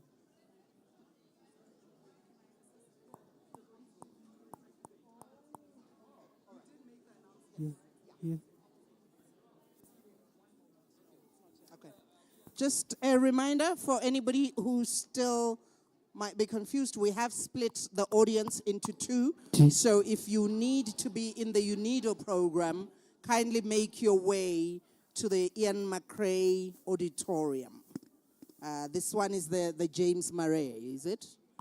John Murray. I've renamed James Murray.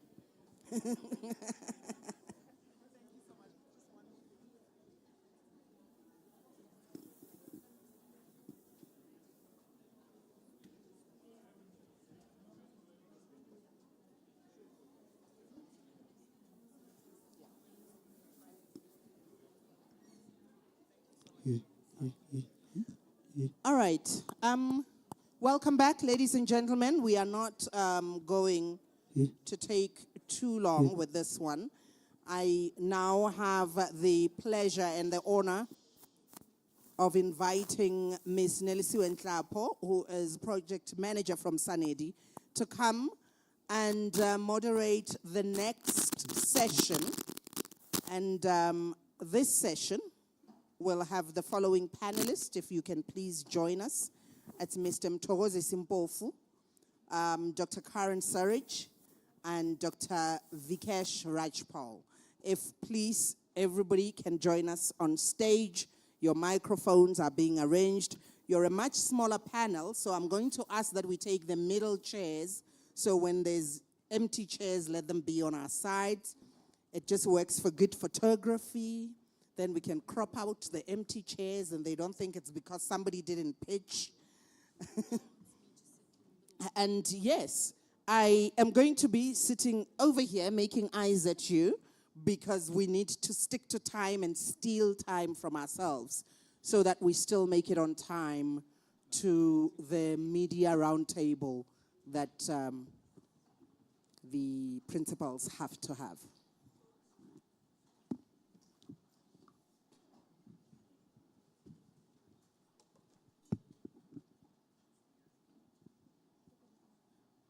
I think we are. Everyone has a mic, right?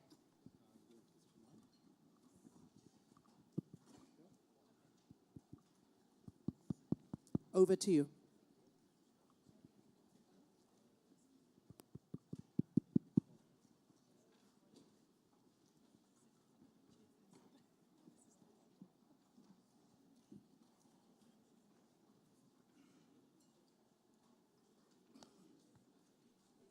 Program Director. Am I audible? Okay, that's much better. Thank you, Os Florence, Program Director. Ladies and gentlemen, esteemed guests and distinguished panelists, all protocol observed, and I've said that to save my job, to observe all protocol. Good morning and a warm welcome to our discussion today, Shaping South Africa's Energy Future. As introduced, I am Nelisiwe Nhlapo. I am from Sanedi. I am a project manager looking at the DMRE Secretariat initiatives.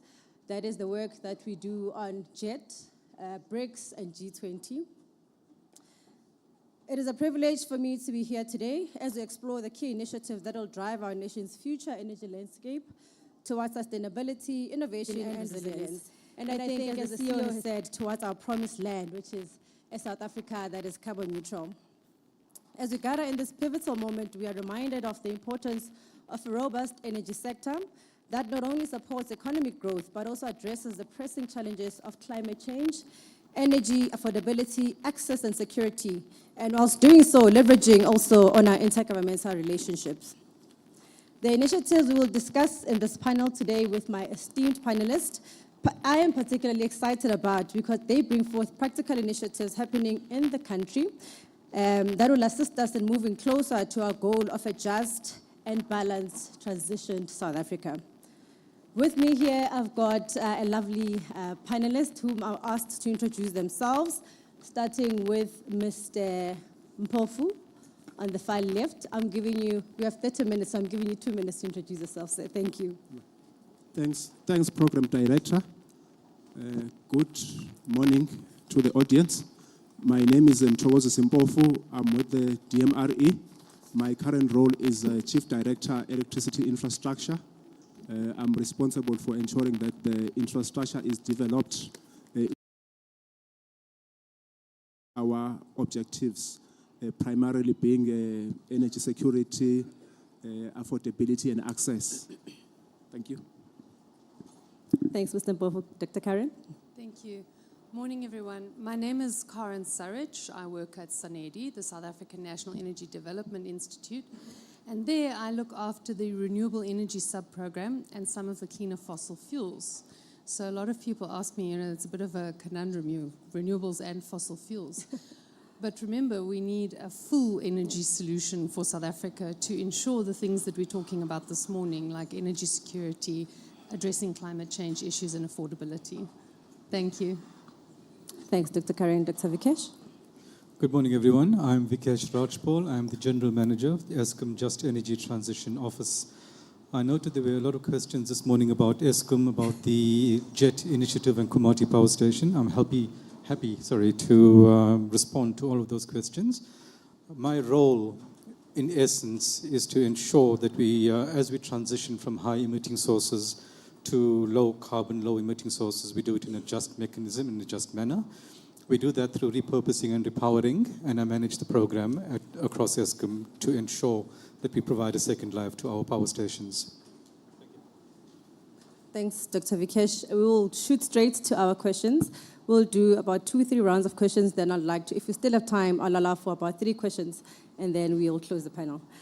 Starting with you, Mr. Mpofu, as we draw closer to our aspiration and the promised land of carbon neutrality 2050, what is your take on the long-term vision of South Africa's energy future? And what key initiative do you believe will be most impactful in achieving this vision for South Africa? 3 minutes, please. Thank you. Yeah, I think it's a very critical question.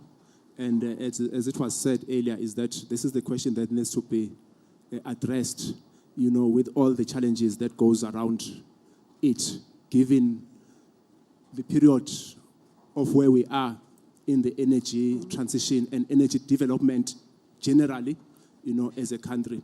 I'm not going to repeat what has been said earlier, but I think what is key for us as the country first is to have a coherent energy policy, which is basically going to direct what are the things that as a country we need to focus on, to be able to ensure that we meet our primary objectives, which are make sure that we've got adequate energy security or energy to ensure that the country's economy grow, the citizens enjoy the benefits of modern energies so that nobody struggles.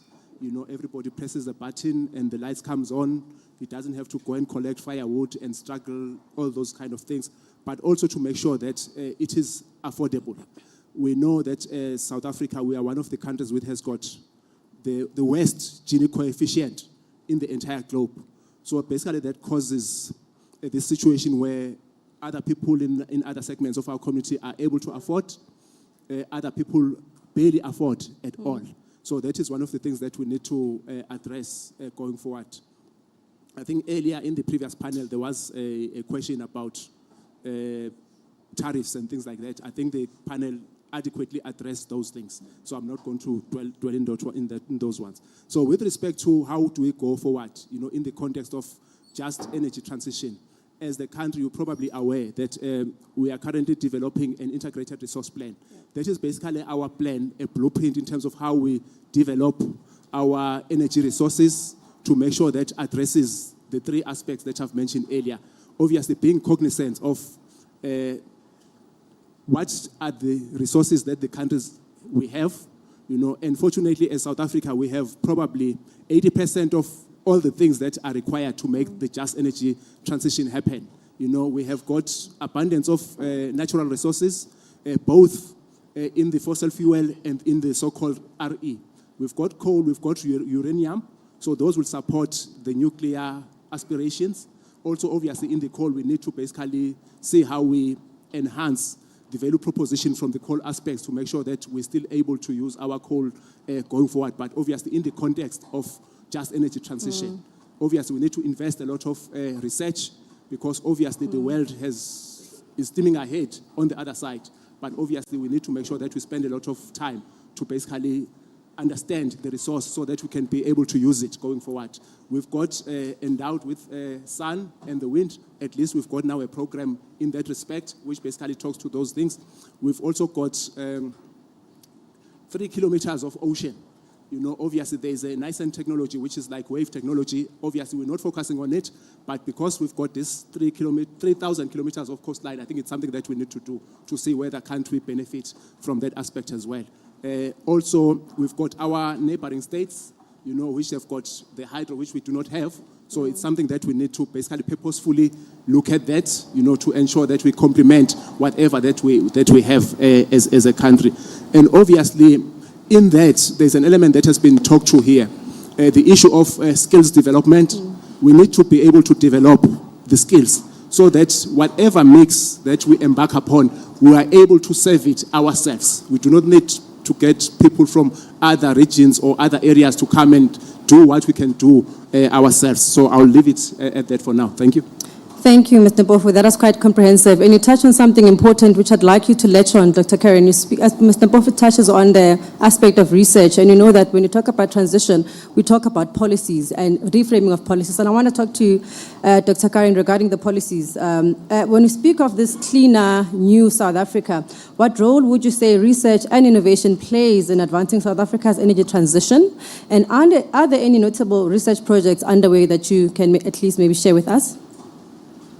Thank you so much. I wouldn't like to select single projects because there are so many and there is so much research that is taking place. I come from a research background and my prof always used to say, you first search and then you research and then you research again because you're always finding something new. So if we look at what we have as our so-called mature technology, so for example PV, a plug-and-play technology, it's mature, we plug it in and it works. But we can always improve upon it. So there's a lot of research that happens on already mature technologies that takes place. So for example, now we're starting to see longer lifetimes on panels, over 30 years. The bifacial panels are becoming more prominent in the market. They're much bigger, 640 watts and up. They've got better efficiency on them, 24% and up. So, and this is all coming out of research that's happening globally.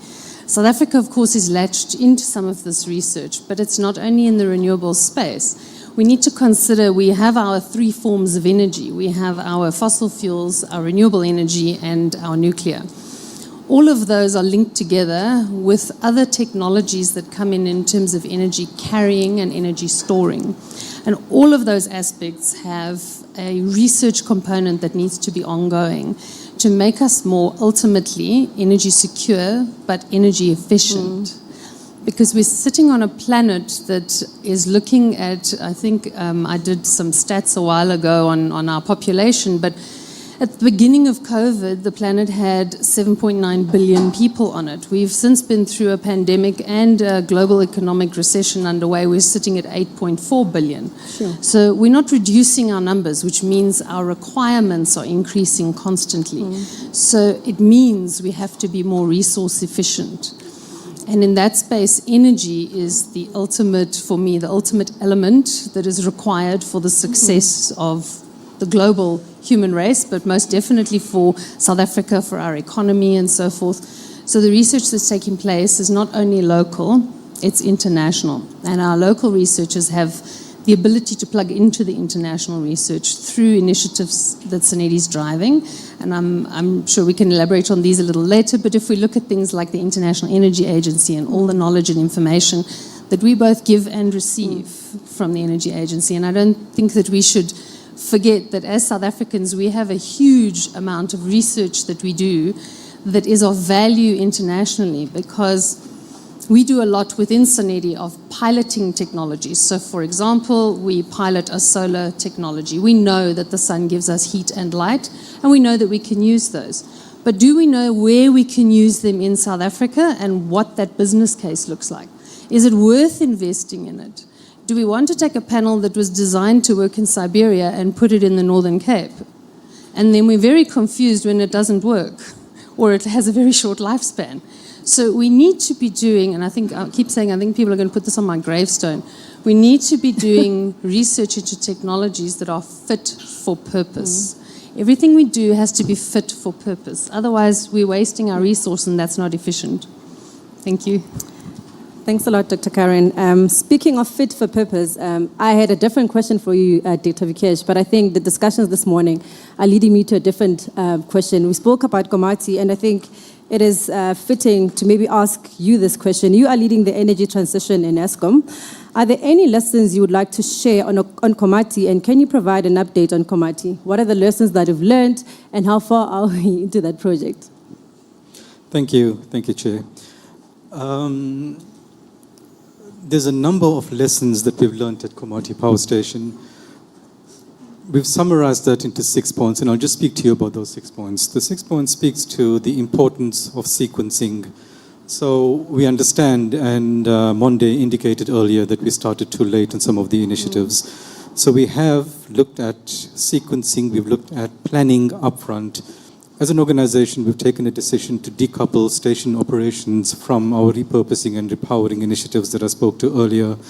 And what that speaks to is having plans in place, having projects implemented, so that when those production units are shut down, the impact on those communities are not as big, as dramatic as they were at Komati. Komati is not the first power station that we've shut down as an organization. We've shut down a number of stations, Wilco, Colenso, Newcastle. It's a number of them. In those cases, we walked away. We didn't have an energy transition. The mine that fed the Komati power station shut down several years prior to the power station shutting down. They walked away, no energy transition. So the impact of that was compounded by the fact that the station had shut down, and that station was shut down from a purely economics perspective and a technology perspective. It was becoming far too expensive for us to continue operating and maintaining that plant.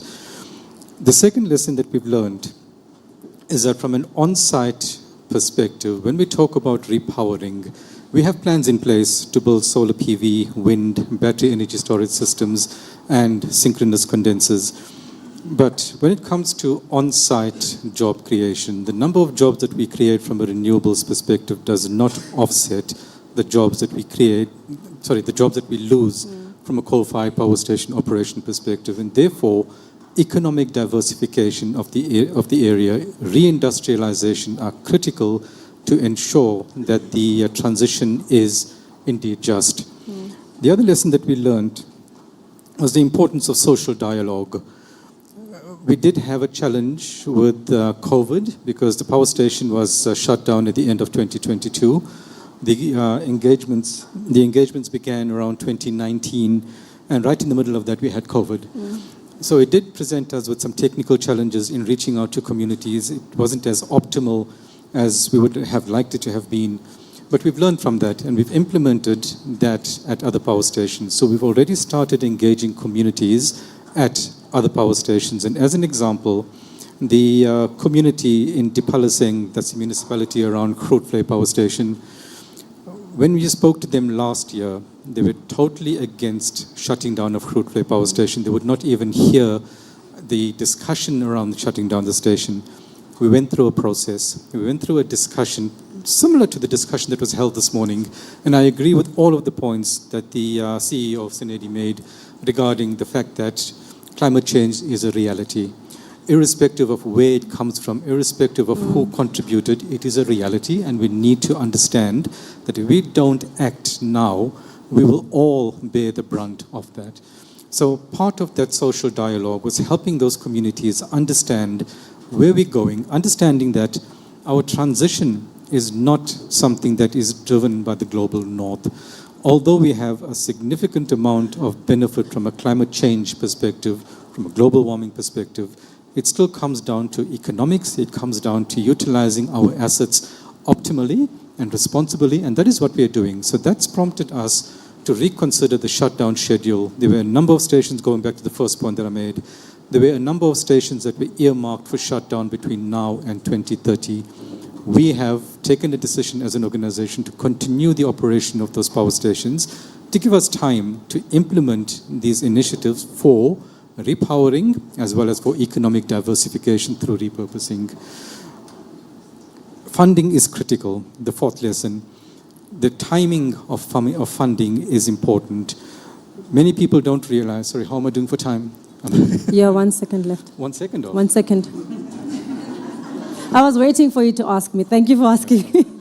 The importance of funding is critical. People don't realize that we only secured the funding for Komati repurposing and repowering in July last year, months after the power station had shut down. It's a lesson that we've learned. We've taken that. We are engaging funders for the other power stations, specifically Camden, Qurtuba, and Hindrina.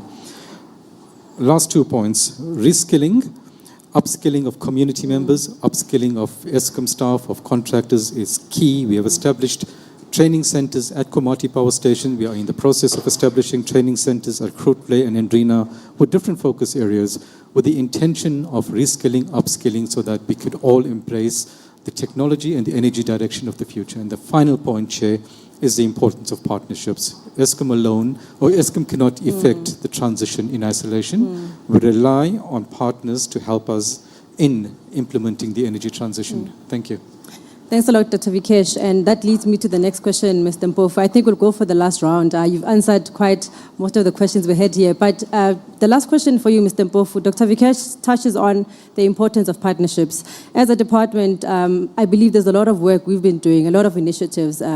I've been part of BRICS, G20, IRP, and all the other work that you're doing with the department. What would you say is the importance of leveraging in those partnerships and ensuring that we are as intentional as we can in mastering those collaborations? No, thank you, Program Director. I think the first point that we get from those interactions and those intergovernmental organizations is, first of all, we get the opportunity as South Africa to articulate our perspective in this matter, you know, given where we are and given the challenges that we are confronted with, you know, and also in that we also get to peep into the crystal ball of others, especially the developed nation, because at some point we may think that we've got the same amount of gravitas with them. But unfortunately, it is not, because they pull the purse strings and other strings in the development space. So basically, when we are exposed to those interactions, we are able also to basically gauge, you know, our own views and perspective against those that are sitting in those platforms and they happen to pull the strings. And also, through that, we then also get the opportunity to collaborate with the like-minded countries and forge partnerships where we can then zoom in into the value chains that are impacted and affected, so that then now we can then see, okay, what is it that from the developments that are happening around the globe we can benefit from as the country, you know, given that now you are sitting with the G8s, with the BRICS, with those in those multilateral structures. So that's the opportunity that we get. But also, one of the things that I think we sometimes miss as a country, I think those who are in the economics will understand this concept, but also we are sitting with highly educated people here who will be able to research those things. There is something that in our ambitions that we have as a country, we do not do our own revealed comparative advantage index. That will basically tell us that in all these challenges that are coming towards us, where is South Africa strong at? So that we direct our resources and efforts to that. Then we leave the noise to others. Then we just focus on what we are good at, so that at the end of the period, or at the end of everything is done, we are still able to remain with jobs, you know. And at the point where we are, we need to be able to create the jobs that fit the profile of the South African demographic. Right? You know, it's pointless us, for now, pursuing things that we know we do not have skills for. You know, we know that as we speak now, we've got a high unemployment rate. You know, if you go to that demographic, you will find educated people, but to a large degree, people who did not finish matric, people who had challenges with school. So let's create the environment to be able to absorb those type of, the profile, you know, of the citizens of the country, so that we can then now reserve some of the digital economy and all those other things to the people that are feeling in this room. But we can't run steam ahead, you know, while we've got an albatross that will not be able to fit in the digital space. So those multilateral platforms that we sit at, they basically give us a view in terms of what is happening in the global space, and also what is the pulse, so that we can then be able to measure ourselves against what is happening, but also come back home and then reflect and then design our own, our own future. You know, because I think one of the American presidents, I've forgotten who it was, he said, create the future we want. So we are at that stage where we now must do an introspect and say, okay, this is the type of the country we are, these are the challenges. Then now, how do we then now position ourselves as the country to make sure that we are able to meet our own challenges amongst ourselves without relying too much on the external world. But obviously, cooperation and partnership with the outside is critical, because we are part of this global world as well. So we can't ignore what basically is happening around the globe. So those that exposure is very critical. You know, it will assist us to basically be able to craft the way forward. Thank you. Thank you, Mr. Mpofu. Dr. Karen, I am so glad that you are part of this panel and you are seated in the middle, because the question that I want to ask you is quite fitting. We cannot speak of a just transition South Africa without the inclusion of women. And I know this question is biased, but I want to ask you, what do you see the role of women to be in this transition? And how can we ensure that we are ensuring that women are also part of this transition and are part of the leading roles in this transition? Thank you. Am I getting asked the question because I'm a woman? Yes, of course. Why not? So the concept of the just energy transition needs to include everybody. Yeah. So in my personal opinion, as a woman, we don't require special treatment. What we require is opportunity to capitalize on. So I think a lot of the time, and even amongst women ourselves, we seem to think that we need to do the job differently. No, you don't. You do the job the same, but you find a way to make it work.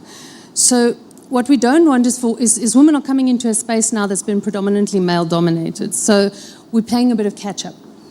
So we need to catch up fast. Luckily, women multitask, so we catch up things really quickly.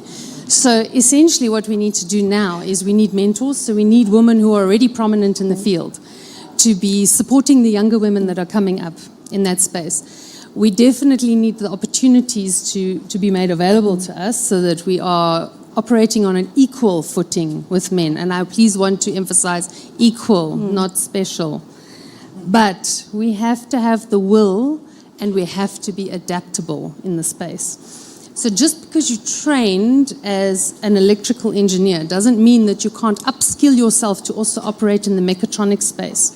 So be able to adapt to what is required into the future. As Mr. Mpofu and Dr. Vikesh was saying, the skills that are required moving forward and the knowledge that's being created, all of that we're already on an equal footing because we're all starting at zero there and we're all moving forward. So there's really a good opportunity here for women to step into this space. But we have to be adaptable and the space itself needs to be adaptable. And then the last thing I just wanted to sort of place out there was that there's a lot of forums that are available in the broad energy space for women operating in the sector. So plug into those because there's a lot of knowledge out there and a lot of experience out there that you can learn from. So if you need 10 years of experience, there's no shortcut. It takes 10 years to get it. But if you know someone who has 10 years of it, you can learn from them. So I think be open to moving into that space, be open to learning. And by the way, ladies, men also know stuff, so you can learn from them too. That's true. You don't have to only learn from women. They've been in the space a long time. So it really doesn't matter. Some of the biggest and greatest mentors in my life, men. Yeah. So please. Thank you. Thanks a lot, Dr. Karen. Well said. Dr. Vikesh, in closing, yes, we can clap. Thank you. Dr. Vikesh, in closing, we've spoken about JET, and JET not just being a new frenzy or a new buzzword, but a reality and one that is calling us to act with great speed and agency to meet our carbon neutrality goals. What would you say are the key JET initiatives we should be prioritizing as a country? That's different from the question you presented earlier to me, but it's fine. I know That's that okay. you're dynamic. Yeah. Adaptability. Yeah. Adaptability. From a JET perspective, as I've indicated, we need a policy framework that allows for reindustrialization of the economy. We know that the unemployment rate in Mpumalanga is sitting around in the 40%. We know that the youth unemployment rate in the province is around 60%. This is a province that has 10 of our 14 power stations. It has the majority of coal mines in the country. So we know that we need to address the imbalances of the past. We know that we need to have industrialization policies that support the establishment and economic diversification of that economy. So I think what is critical, what's key, is a common understanding and us all going in the same direction as such regarding understanding the importance of transitioning. Yeah. Our position as such is not a renewables versus coal position. It is in high emission sources versus low emission sources. And it's critical that we understand that because we are not pushing against the use of coal. The coal has traditionally, historically, as well as currently provides a significant amount of value, but we don't have to burn the coal to get that value. There's other opportunities to extract value from ash that's already been burned, from coal as well, regarding minerals and precious metals. There are opportunities. I think we just need to go work together in harnessing those opportunities. Thank you. Dr. Vikesh, I thank you. I think you're the right person to answer that question. Thank you so much. I'd like to open the floor for about 3. Program Director, how much time do we have? Can we please have 5 priority questions? I'll take 5 hands if there's any. I'm noting 1, 2, 3, 4. Okay, I'll start with you. Good morning. Thank you, panel, for that discussion, quite insightful. So my name is Thando Munsu. I am with the University of Johannesburg. And my priority question is, we're speaking about just energy transition. And looking at the demographics of South Africa and also our socio-economic space, there's a lot of inequality. How just can the just energy transition get when you look at maybe the various areas like the area around Qurtuba Power Station? There's a lot of kids that are not interested in STEM due to maybe disadvantages within the space. How do we bridge that gap? How are you planning to bridge that gap? Thank you. Can I take all the questions there now? Hand back to the panel. Ma'am, you had your hand up. You may take the stage, yes?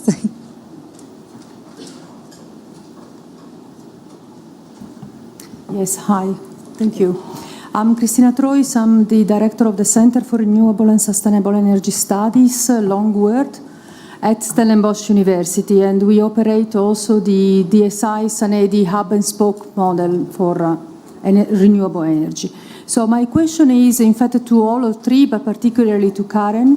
In the past, Sanedi had a unit or a program of Sanedi, together with Record that you were directing, called the Working for Energy program. That program has been, in a way, evolved into a different program. But I thought it was a very important program because it was focusing on implementation of decentralized systems, of course, energy systems in rural areas in support of the just energy transition. So my question is, among the many projects that you have enumerated or alluded to, is there a specific focus? We talk a lot about just energy transition in terms of implementation of solar, energy storage. Someone speaks about nuclear. So we're going towards very large-scale implementation and technologies, but we're not really talking about bioenergy or decentralized systems that are actually really a reality or should be a reality in supporting the just energy transition and, in fact, decarbonization transition of other sectors that are collateral to the energy sector, including the waste sector. So the reality is that we have rural areas, peri-urban areas, and urban areas that would benefit very much from an equal integration of renewable energy technologies, not prioritizing one or the other. Please, how does that reflect into the research portfolio of Sanedi? Thank you. All right, thank you, Dr. Karen. Hope you've noted that. May I have the third question, please? None. Oh. Hi, thank you, Chair. My name is Qurtuba Milamane. I'm the clinical research specialist at Sanedi. This question is for Dr. Vikesh.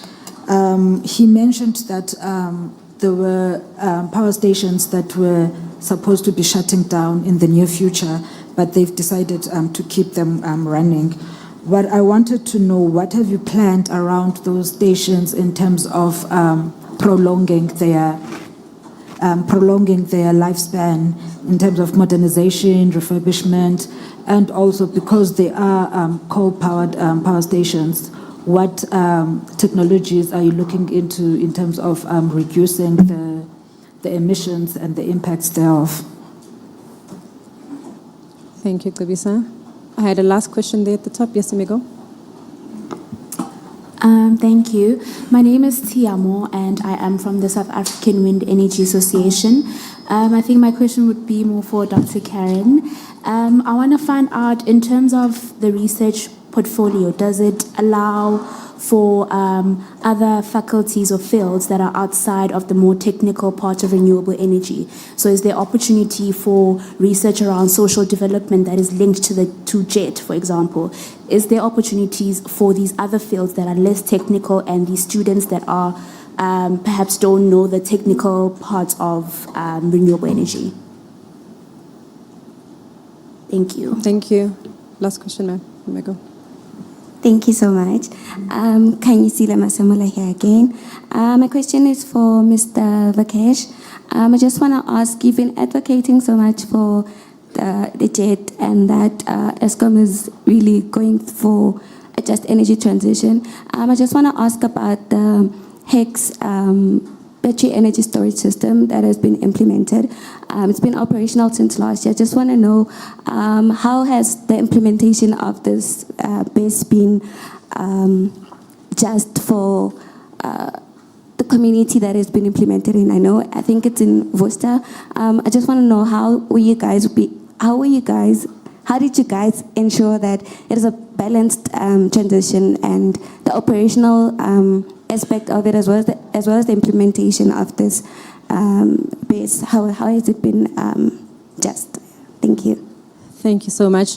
May I just request that we answer the questions in this manner? Mr. Mpofu, that was the first question from Tando, asking about the impacts to the community. Would you please take that? And then I'll allow Dr. Karen to take her 2 questions, and then Dr. Vikesh, and then we can conclude the panel. Thank you. Thanks. I think that's the challenge that the country is facing, of partially the youth that is disinterested. But partially why they are disinterested is because probably they do not see a path going forward. Then obviously I think it's up to us with the partners, including the SANEDIs, universities and communities at large, to basically go to these communities and basically demonstrate that there is the future, in this country, and also demonstrate various career paths that are available, that the youth can basically pursue, in their quest for self-development and obviously their own self-empowerment. But I think as a country, we have been lacking in doing that massively. As a department, we do have career days, we do visit communities, but unfortunately, maybe it's not enough.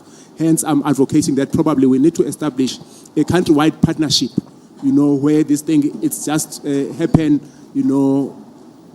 at every social point, in every community, length and breadth, so that we are able to ensure that we reach every community, because as the department alone, unfortunately, we cannot reach every community. We understand that the need is there, and obviously we know that the country, the cry is out there, and obviously young people, they need help. But obviously for you to entice them to basically pursue these careers of the future, they need to see examples, they need someone who has walked that path and be able to demonstrate to them that, look, there is life, in spending 4 years at varsity and pursuing these unpopular careers. Because without that, then if they just look at what is happening in their own areas, unfortunately, if the area is impoverished, then they do not see a point of light, and obviously then they get discouraged, and then they start falling into the cracks and start doing things that are basically not progressive. So obviously I think we just need to, as a country broadly, look at how we form partnership. I know there are other many NPOs as well that are trying to do this thing, but I think it's not enough. We just need to double our effort in terms of ensuring that we target those young people in every community so that they see the light, and then they get interested in education, they get interested in science, technology, engineering, and mathematics, and all those things. Because also, one of the things that probably we are not having, by and large, our own technologies, is that probably we are not putting enough funds in researching in those areas. Because those people that are basically, we are buying technologies from, they spend an inordinate amount of money, spent in research, in science, technology, engineering, and all sorts of funny, all of those kind of things. Now we are moving into the digital space.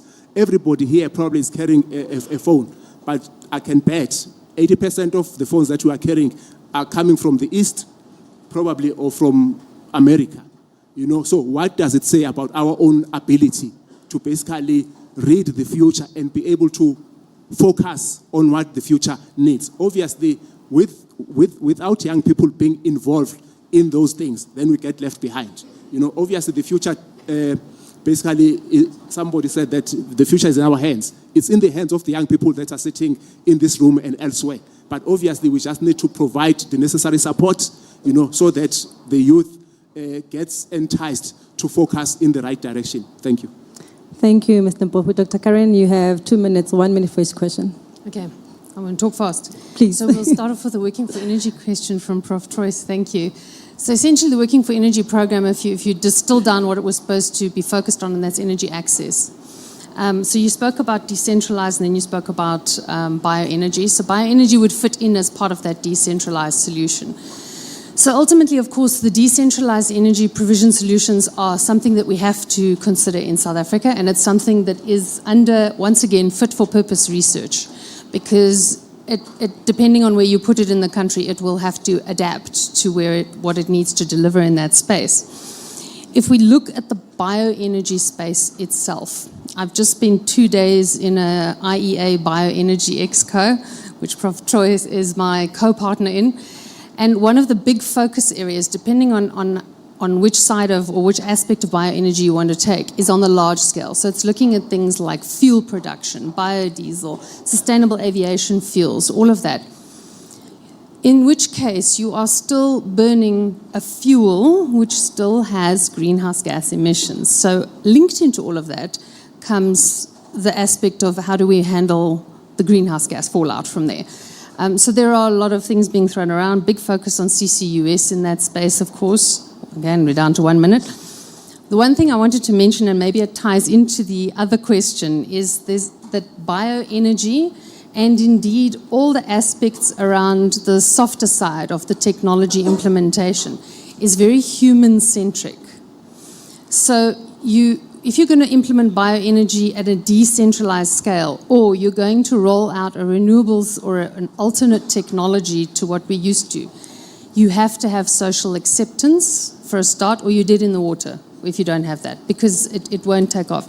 The other thing is, once you've got the acceptance, you have to have understanding of what is required to make the technology do what you want it to do. So everybody has a cell phone. Mr. Mpofu mentioned cell phone. In the back of your mind, you're already thinking, my phone is on 63%. That'll take me through till 8 p.m. tonight. I'll plug in by then, and then I'll do this and this. You're already adapting to what the technology needs of you to work. So the idea is that you would then need to do that, especially in spaces where we are seeing the energy landscape evolving at off-grid scale and at on-grid scale. And so we have to take that into consideration. So yes, there is most definitely a space, specifically in the implementation of these technologies for the softer side of things. Thank you. Thanks, Dr. Karen. Dr. Vikesh, 1 minute, 30 seconds. Did you say 1 minute and 30 seconds? 2 minutes, please. Okay, that's fine. Our JET strategy is centered around the energy trilemma. The energy trilemma is quite a well understood universal term as such regarding the balancing of the various aspects in managing a system. From an energy security perspective, from a cost or access and affordability perspective, and from a sustainability perspective, we look at how those factors influence the strategy. We look at how those factors can develop the economy as such. So our decisions are based on that amongst many other, and I'm answering all three questions in one go.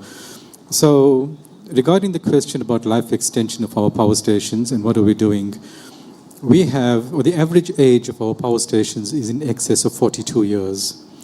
A 42-year-old power station that's been designed for 30 years, that's been extended to 50 years, you would not want to, from an economics perspective, want to introduce technologies that are required from an emission abatement perspective on a plant that's old. You would need to, in addition to the emission abatement, you'd need to install what's called life extension or explore opportunities for life extension.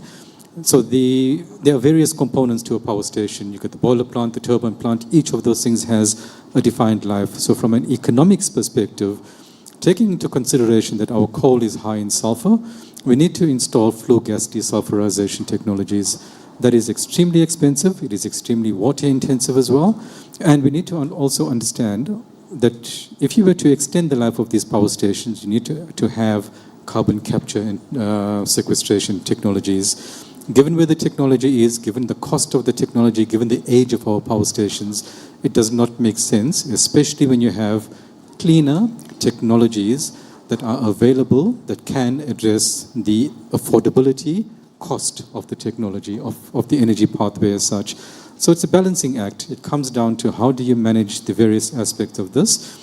We have also, in addition to looking at the energy trilemma, we'll balance 5 elements as such of our energy transition. We call them the 5 E's of the transition. And that looks at employment, it looks at energy, the environment, the economy, and importantly, equity.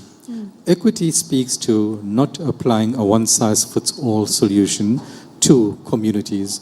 So as I've mentioned upfront, we learned from our Komati experience. We are not applying what we are doing at Komati at other power stations. We offer bespoke solutions based on the community requirements as such. So at Qurtuba Power Station, we are advanced with the establishment of a climate-smart horticulture center, completely divergent from Eskom's core business, but important to diversify the economy. It goes back to the point that was made earlier about the importance of bioenergy, the importance of waste management as well. We know that in Mpumalanga, there is a significant, while we have coal mines, we have other mines in the province, there's also a large agricultural footprint. We can harvest energy from the byproducts or from the products, the waste products, should I say, from the agricultural space. So we are exploring opportunities to include biogas and our power stations from an energy perspective, from a fertilizer perspective, from a heat perspective. Those are opportunities that we are exploring. Agrivoltaics, again, presents a nice opportunity for us to not compete with prime agricultural land, but still expand in the province, expand on our core business, which is electricity generation, while we allow for agricultural activities to occur underneath those PV panels in what is classic agrivoltaics, and then taking the products from that, as I've indicated earlier, and implement that in a bioenergy solution. Given the time constraints, I'd like to request that I engage on the BESS jet component separately or outside this forum. Thanks. Thank you so much, Dr. Vikesh. Thank you so much, my panelists. You guys are amazing. Thank you. Thank you, Nelisiwe. Could you please give gifts to your panelists, keeping one for yourself? And as this happens, I'd like to invite Mr. Shibambu Mashangu to come and get ready for the next session. And as Mr. Shibambu comes to the fore, I will invite his panelists, Prof. Prathaban Moodley, Dr. Obafemi Olatunji, Ms. Prudence Madiba, and Mr. Diego Macera.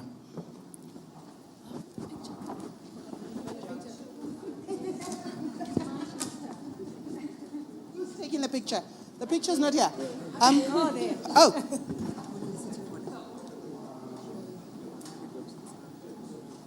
Thank you, everyone.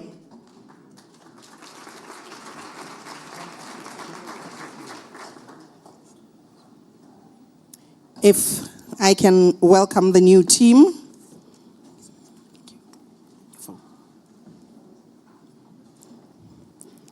And hand over to Mr. Shibambu.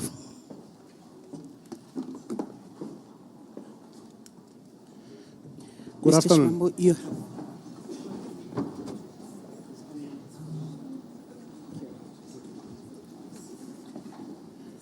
Yeah, good afternoon. Program Director, allow me to stand on the protocol of those that observed before. In the interest of time, we've got very much limited time, and I can see that I'm one of those that is standing between you and lunch, so I need to make sure that I do justice. In 2 minutes, can I request my panel members to introduce themselves, starting from Prof. Moodley? Thanks so much, moderator. So I'm Prathaban Moodley.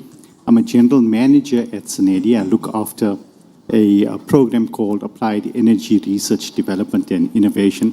It's a big word or big title, but we do quite a bit in that portfolio. We do all of the renewables research, clean coal research, clean fossil fuel research, smart grids, digitalization, cleaner mobility, biofuels, as well as energy planning. Thank you. Thank you. Good afternoon now. Good afternoon, everyone. I'm Prudence Madiba. I'm the General Manager at Eskom for Research, Testing and Development. Our scope cuts across the entire value chain of Eskom, starting from the generation. We support, I'm glad my predecessor spoke here, Dr. Vikesh from JET as well. We cover the scope of supporting JET in distribution, transmission, and also partnering with ERI in terms of other research rollout. So we are quite across the value chain of Eskom. Thanks. Thank you. Good afternoon. Can you hear me? Yeah, we can hear you. Good afternoon. My name is Diego Macera. I am the regional representative of the United Nations Industrial Development Organization for Southern Africa, covering 10 countries of Southern Africa. And the United Nations Industrial Development Organization was one of the main organizations that developed the concept of sustainable energy for all. And I was proudly part of that team. And we work a lot since then on access to energy, sustainability, and different models of distributed energy systems. Thank you. Hello, everyone. My name is Olatunji Obafemi. I'm a program manager at the Process Energy and Environmental Technology Station in the University of Johannesburg. As part of my scope, I held up the energy efficiency, and the renewable energy portfolio in our organization. We focus on green economy. We support the innovation, the SMEs, and we also help in the area of capacity building around the green economy. Since we are actually located within university, we serve as the link between the communities and university. So we help in terms of researching innovative solutions that can actually translate into concrete products that support the society. And we partner with organizations like TIA, DSI, and so on. Thank you. No, thanks very much. Yeah, if we look at Africa, Africa used to be referred to as a dark continent. And it was referred to as a dark continent because it was dark indeed. There was no light. And if you look at the mandate that has been given to all those that are involved in electricity or in light, is the mandate that came from God. In the beginning of the Bible, in the beginning of everything, in the Genesis 1, God said, "Let there be light." That is the first verse in the Bible. And when God realized that, when it's dark, in the darkness, there's a lot of evil things that happen. Now, God wanted now to extend the period where there's light beyond the day into the light. Then God commissioned DMRE, God commissioned Sanedi, God commissioned Eskom, and all that are involved to say that let's make sure that we extend the period where there's light. And I'm happy to say that now, South Africa is one of the top 5 countries that has made sure that we accelerate access to electricity, in a sense that in South Africa, Mr. Bala indicated that we're sitting at over 90% of access to electricity. And there's other countries as well that has done so well in that particular space, Morocco, Algeria, Tunisia, Egypt, amongst those that are sitting with less than 3 million communities or population that does not have access to electricity. So they've almost reached access, universal access to electricity. However, we still have other countries that are still lagging behind, that can be able to learn from those that have done well. If you look in the sub-Saharan Africa, we still have a number of countries, like the highest one, or the leading one being DRC, still sitting with over 77 million population without electricity. They are sitting between 50% and 75% of the population without access to electricity. In 2 minutes, Prof. Moodley, can you take us through the journey, the South African journey, as to how did you get to the point where we are in terms of access to electricity? Secondly, what are the socio-economic issues that you can relate to access to electricity or no access to electricity for those that are still remaining? Thanks for that question. I'm not going to start with Genesis, but I'm going to start off about 200 years ago. So in the early 1800s, I think, just to recall, the human population was just below 1 billion people. And there was something very significant that actually happened. And it was the discovery of using primary energy, the likes of oil and gas and coal and so forth, to help drive prosperity of human beings. And over this 200 years, we've seen the human species prosper like no other species on planet Earth. And it's very important to understand and appreciate the testament to how important energy is to the growth, to the development, and to the prosperity of human beings. It's important to appreciate, then bring it down back into our country. So way back in 1994, at the dawn of democracy, the country had just over 30% electrification. And the government at the time recognized this being a very, very critical issue for all of us as South Africans, and put in various policies, one of which was INAP. And then 30 years later, since 1994, we have had over 10 million households electrified. So just to put that into context, if you take on average 4 to 5 people per household, over the past 30 years, we've electrified and touched human beings, about 40 to 50 million South Africans over the past 30 years. We've also done it in record time. So I think there was a very important study by that McKinsey done in terms of powering of Africa, and there was a chapter in there dealing with electrification. We are one of the very few countries that actually got to 80% electrification in under 25 years. I think the other country was Vietnam. So it is a testament to the ability of South Africans to solve South African issues, but there's still a big challenge, right? So the National Development Plan talked about how do you get to that last few digits? So we are kind of like 93, 94%, but how do you get to universal access? Part of it is to look at conventional technologies like grid-tied solutions, but part of it is to look at novel technologies. And at the time, the NDP taught of a transitional technology. But I think given the technology disruptors, I think there's huge scope to actually leapfrog kind of most of the world using these technologies. But to the point, we have an unelectrified population, not population of households, of just beyond 1.5 million. And that's significant, because if you count the number of citizens that have never been able to flick a switch, it works out to something like 6 to 7 million citizens that's never had the ability to flick a switch.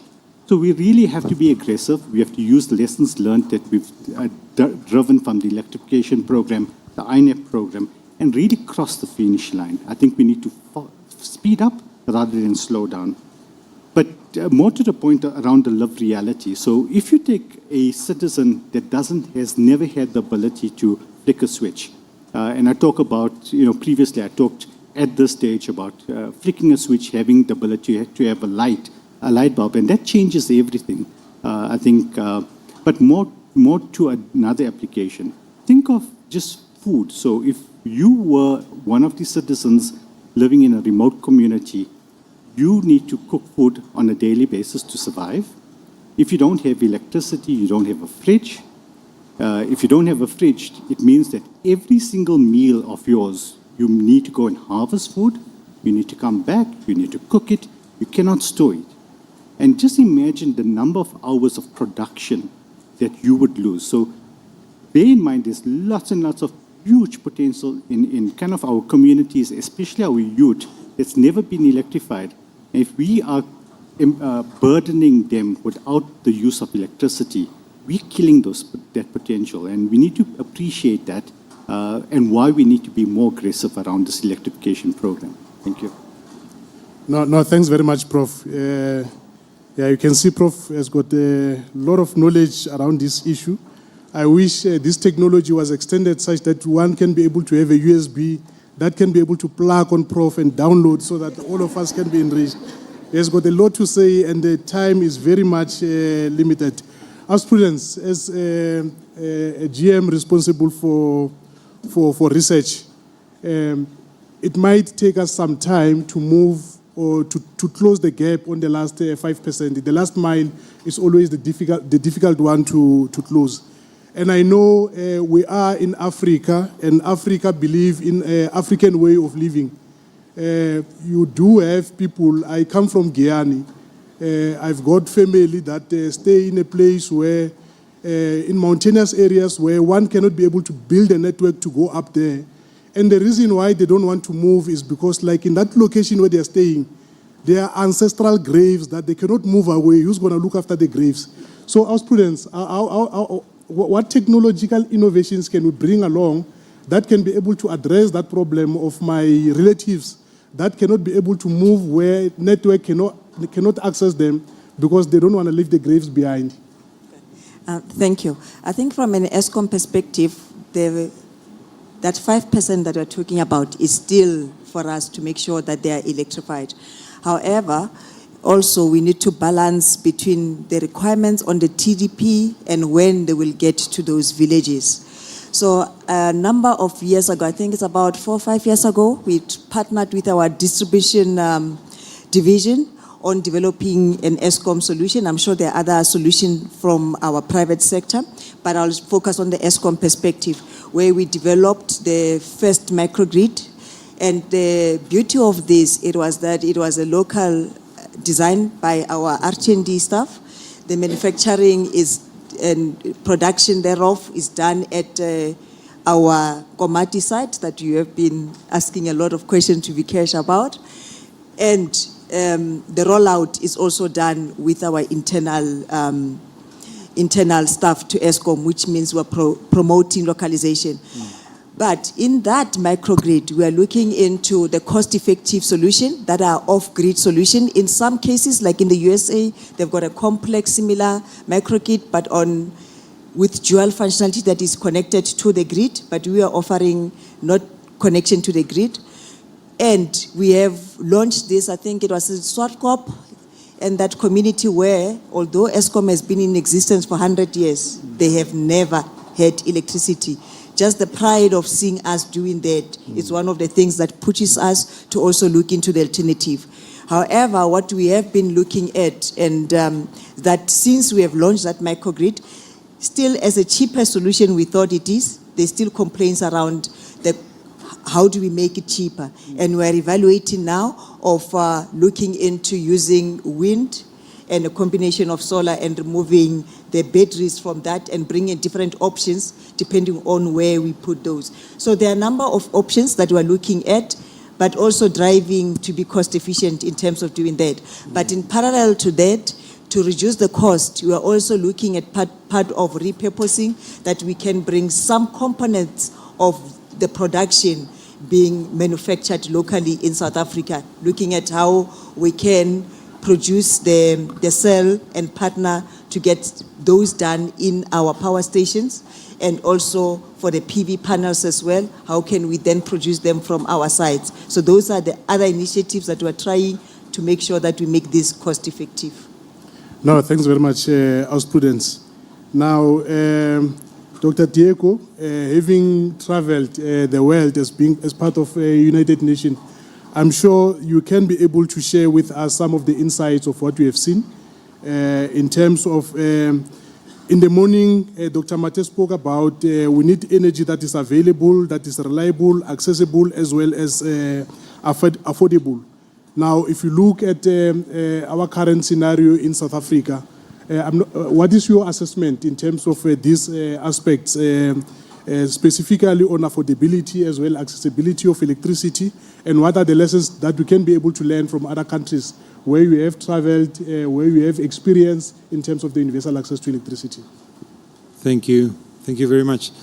I would like to make two key points. One which we all understand and is very clear, that energy, universal access to energy is a prerequisite for development.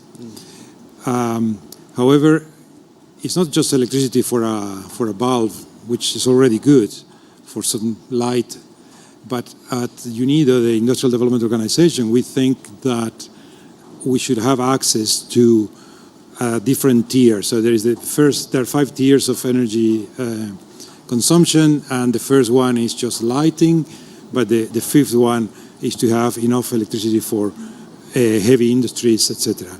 We think that we need to have access to at least level 4, tier 4.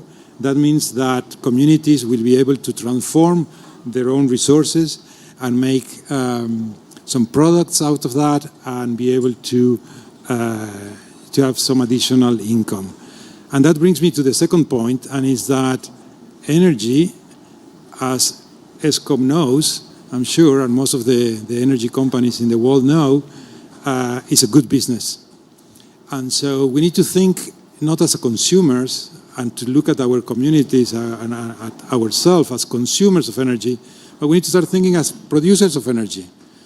We can produce and we can sell energy.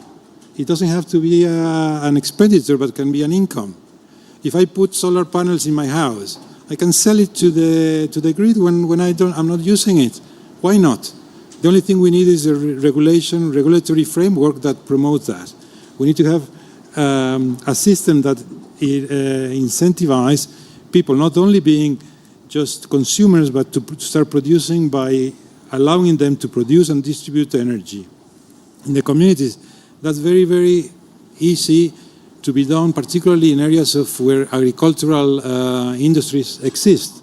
Rice mills, sugar mills, sawmills, with all the ways you can produce energy easily, energy for the industry itself, so you become independent, you become more financially viable, but also you can sell the excess of energy or electricity to the local communities for an income. So I think we need to start thinking differently, not saying, okay, I'm here, my community is there, my ancestors are there, when is the electricity going to arrive? We need to start thinking, what can we do with what we have in the community to improve the community, but also to make a business.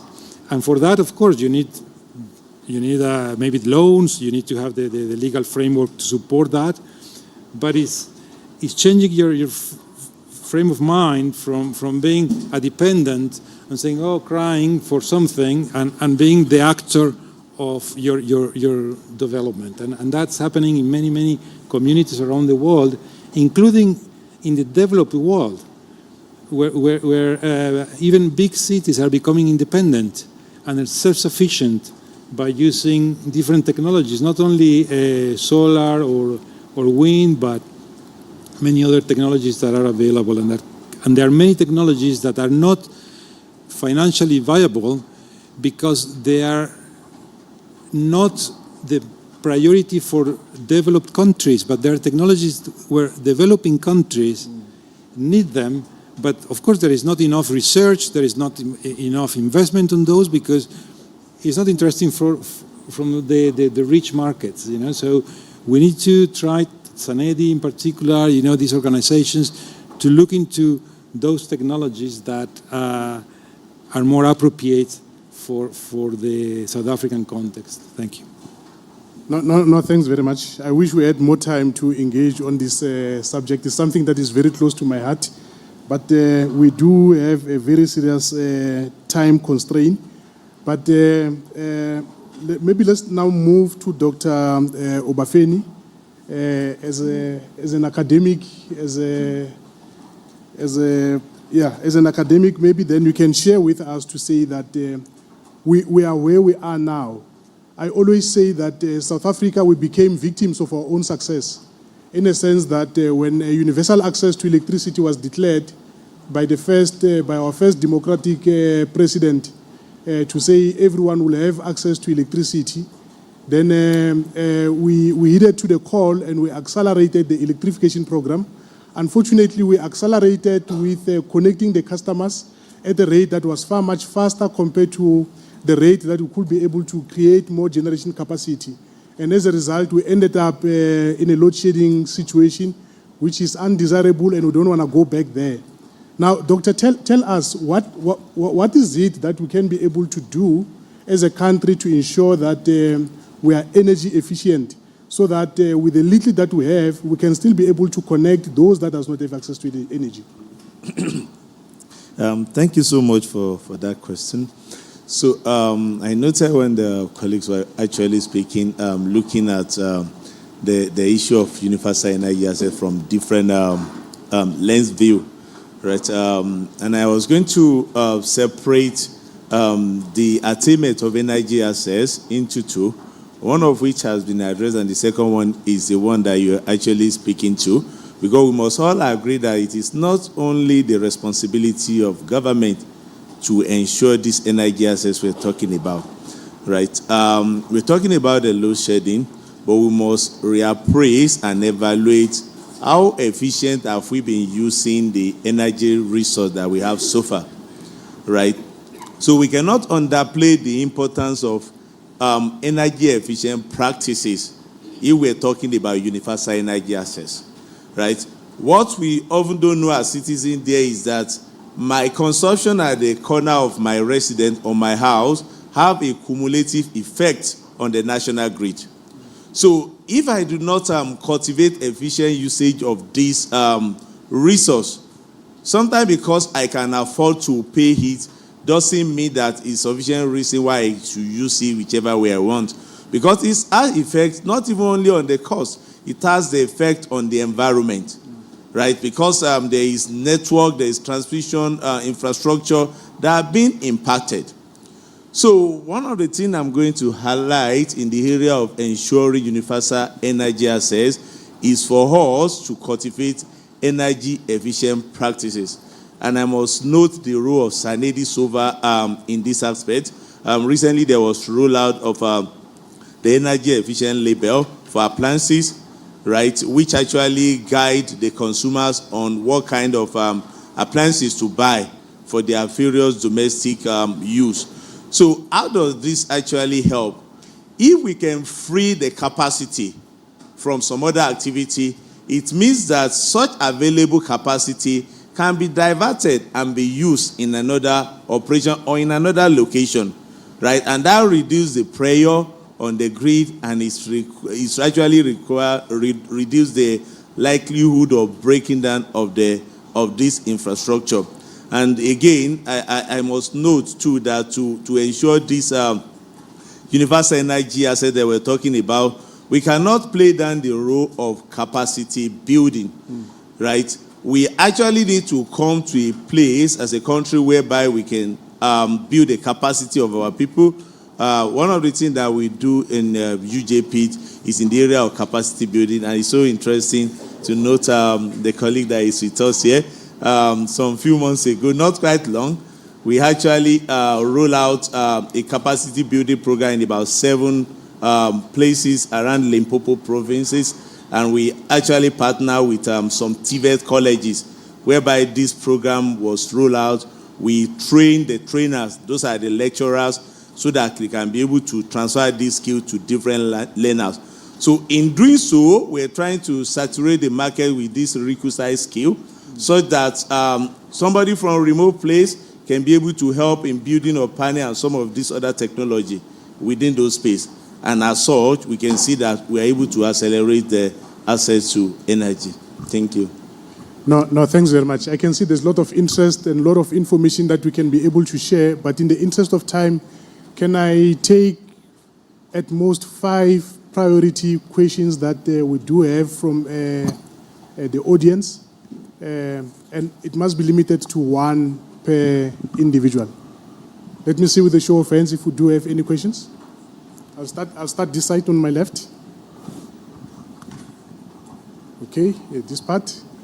Okay, 1, I've noted you. Anyone on this block?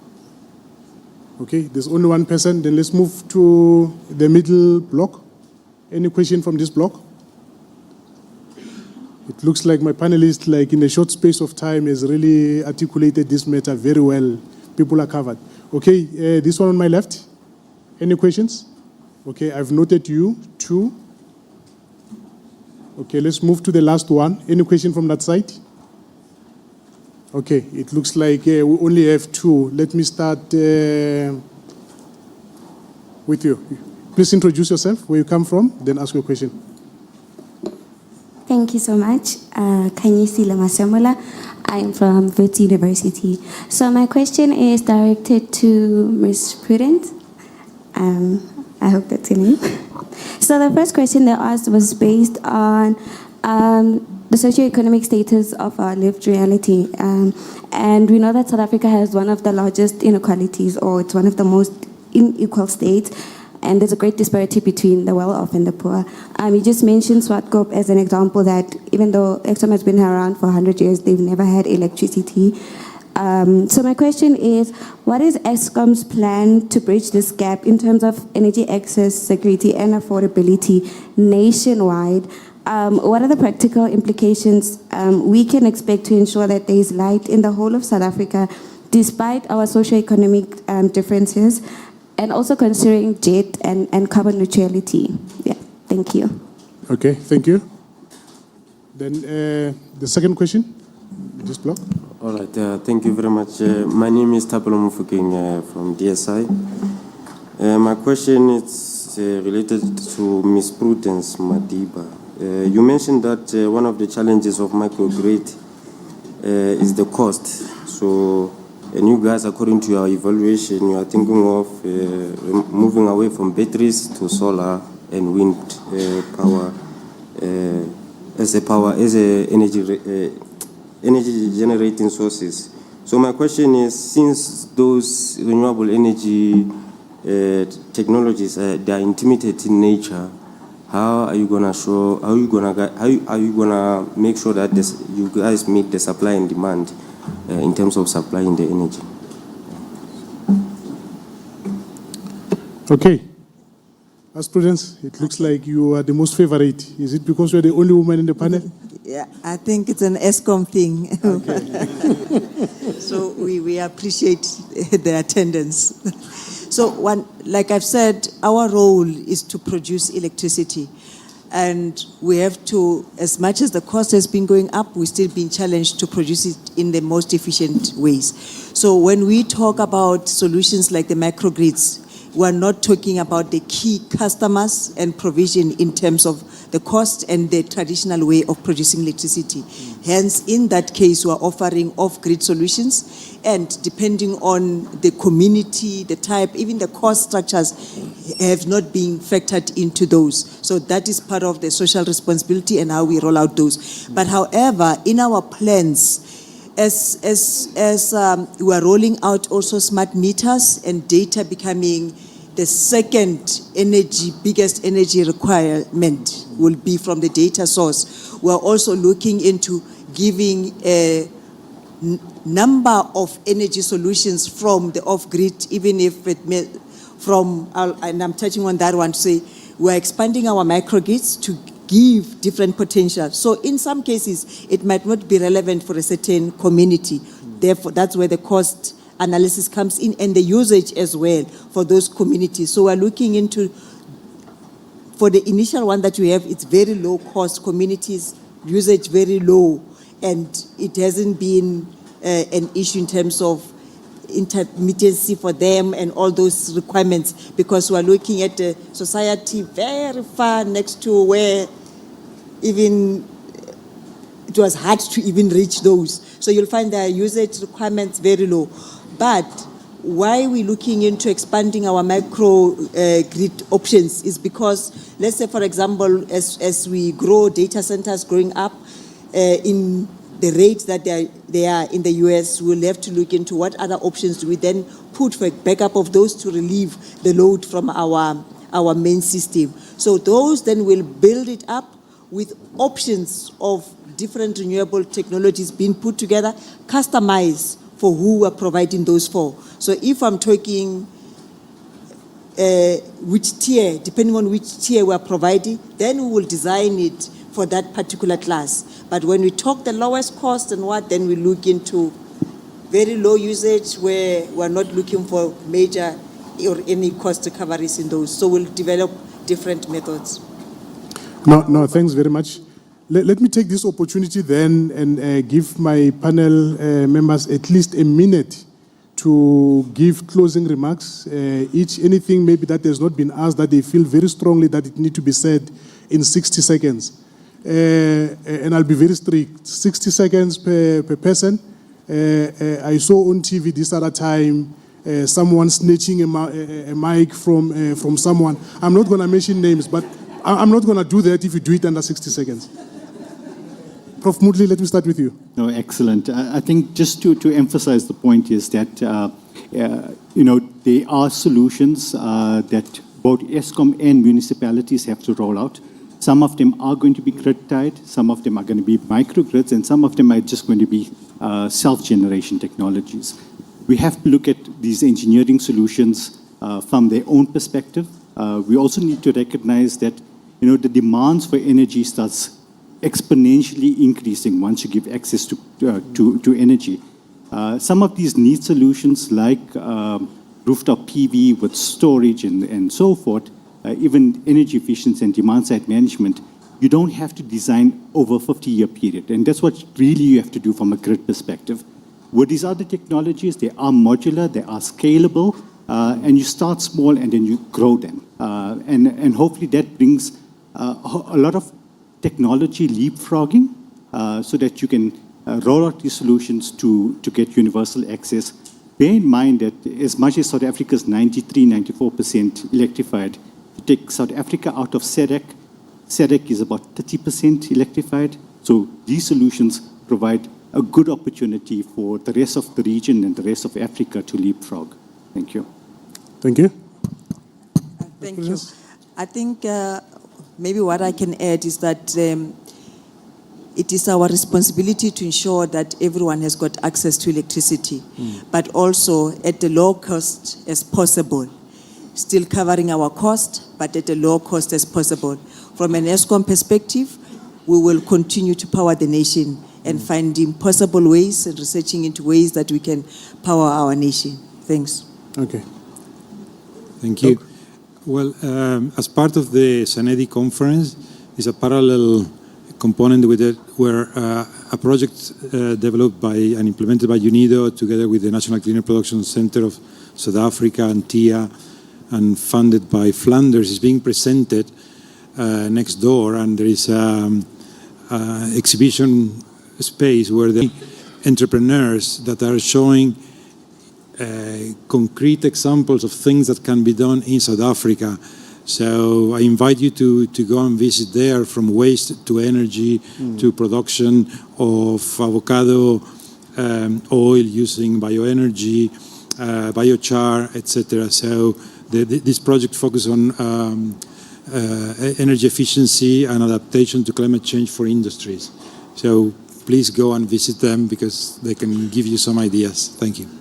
No, thanks. Doc? Okay, thank you so much. On my side, I'm going to advocate for energy efficient behavior on the part of us as citizens. All right. Perhaps there's some countries that have actually, or some organizations that have embraced energy efficiency as part of the KPI of the staff, and looking at the organization that actually consume a lot, right? They build it in such a way that the performance of the staff regarding the energy usage and efficiency is part of what is used to appraise their overall performance at the end of the day. And sometimes they even incentivize it to be able to motivate compliance. So maybe your organization, if you're among those high users, you may begin to look at how can we actually encourage energy efficient behavior first among the staff, so that when it becomes culture, it will definitely translate to what each and everybody do in their individual spaces. Thank you. No, thanks. Now that since in the morning everyone had been clapping hands for Eskom, I think it is very much safe for me to declare that I also work for Eskom. And I think I will not have done justice if I leave this podium without also identifying or sharing with you to say that as much as we are electrifying our communities, you can see that we are doing our best to make sure that people have got access to electricity. One of the biggest problems that Eskom is having, that is going to be a hindrance in us making sure that everyone has got access to electricity, is energy theft as well as vandalism and damage to our infrastructure. We're looking forward, but moving backwards because of that. And the cost to Eskom, because of non-technical losses, damages and vandalism, it costs Eskom in the excess of 21 billion annually. So, and I think as a community, those are some of the things that we need to amplify, and those that are responsible for doing such, we need to identify them, expose them, and make sure that we put them behind bars so that we can be able to give our people energy. Thank you. Thank you very much. I am going to run out of here because there's a media engagement that I need to take care of.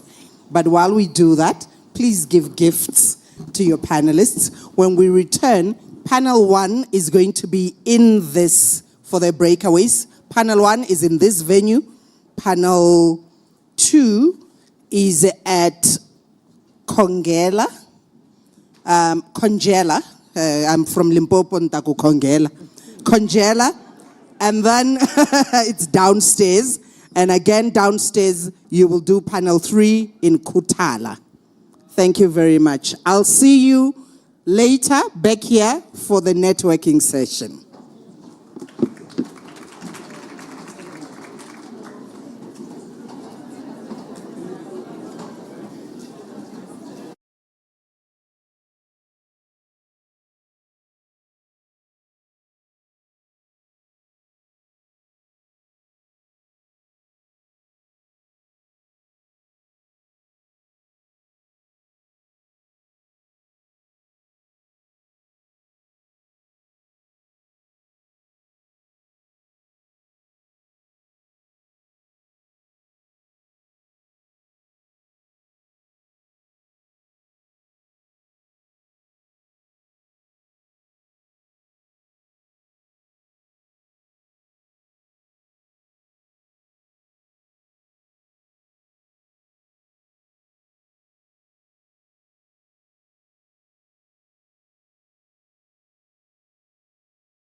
it's important to appreciate that as we go into kind of this next generation of energy, there's a lot more minerals that's been deposited in our country and in the region, and that's going to drive the energy transition.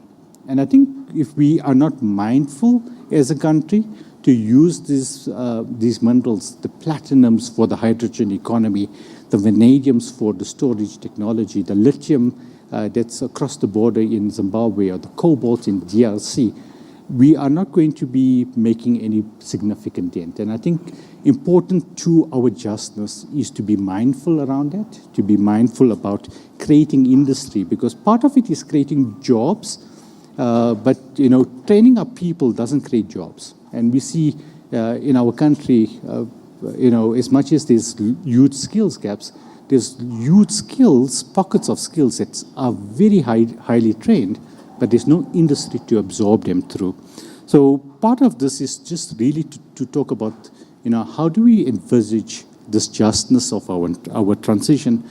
Beyond that, there's other rare earth elements that's been deposited, and some of it is even deposited in the coal. How do we make sense of that, and how do we use that? So generally, we need to beneficiate all of our natural resources, including the natural resources of the solar, the sun, the natural resources of the wind, but also all of these mineral resources, because these accelerated our transition.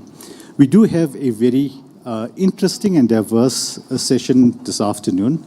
We'll cover topics of energy modeling, we'll cover topics of nuclear and nuclear generation, we'll cover topics of storage, waste to energy, and demand side management. So it's a packed agenda. I think, want to start off with the energy modeling aspects. I think part of it is we've been so focused on coal generation and so focused very recently on transmission. A lot of the challenges in the distribution area, not just Eskom distribution, but